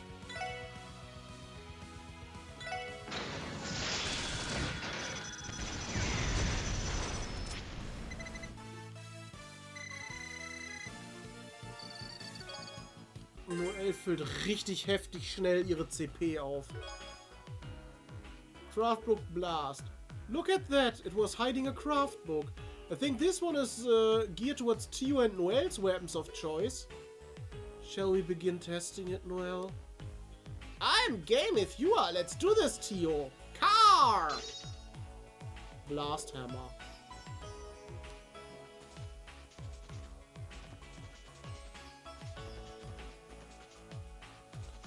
Ja gut. Dann resten wir jetzt nochmal.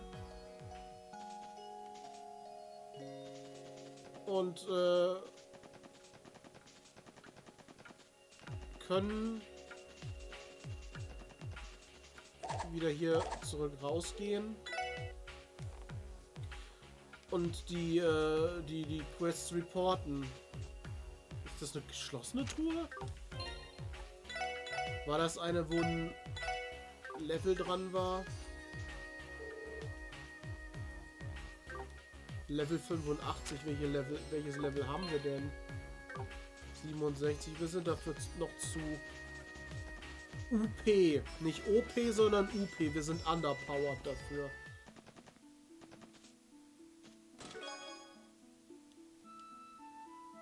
That items used, as in it used to be mine before you took it.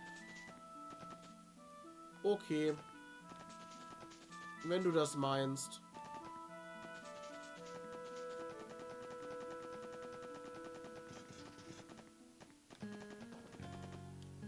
Zurück nach Crossbow.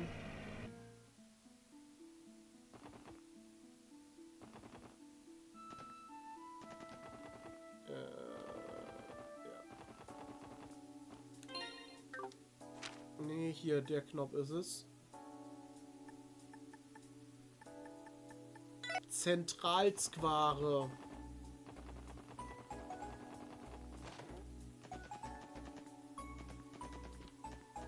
Report.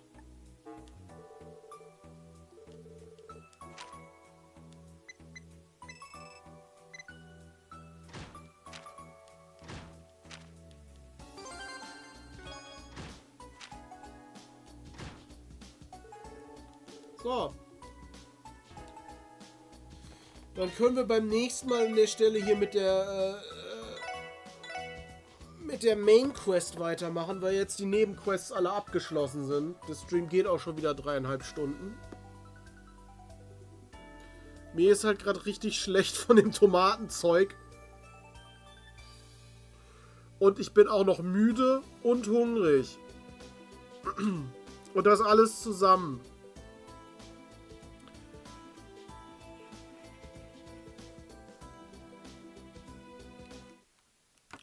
So. Ich werde jetzt wieder in die Cam hier gehen. Das Spiel beenden. Ja, sehr schlechte Kombi. Und ja, dann gucke ich mal, ob irgendwer zum Raiden da ist.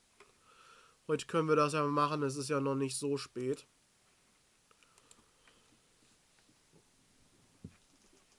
Es sind ganz viele Leute gerade, die man raiden könnte.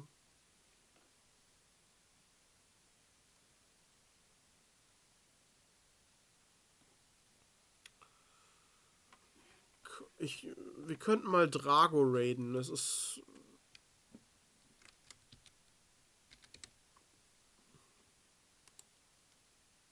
Da haben wir lange nicht mehr hingeradet. Der spielt gerade No Man's Sky.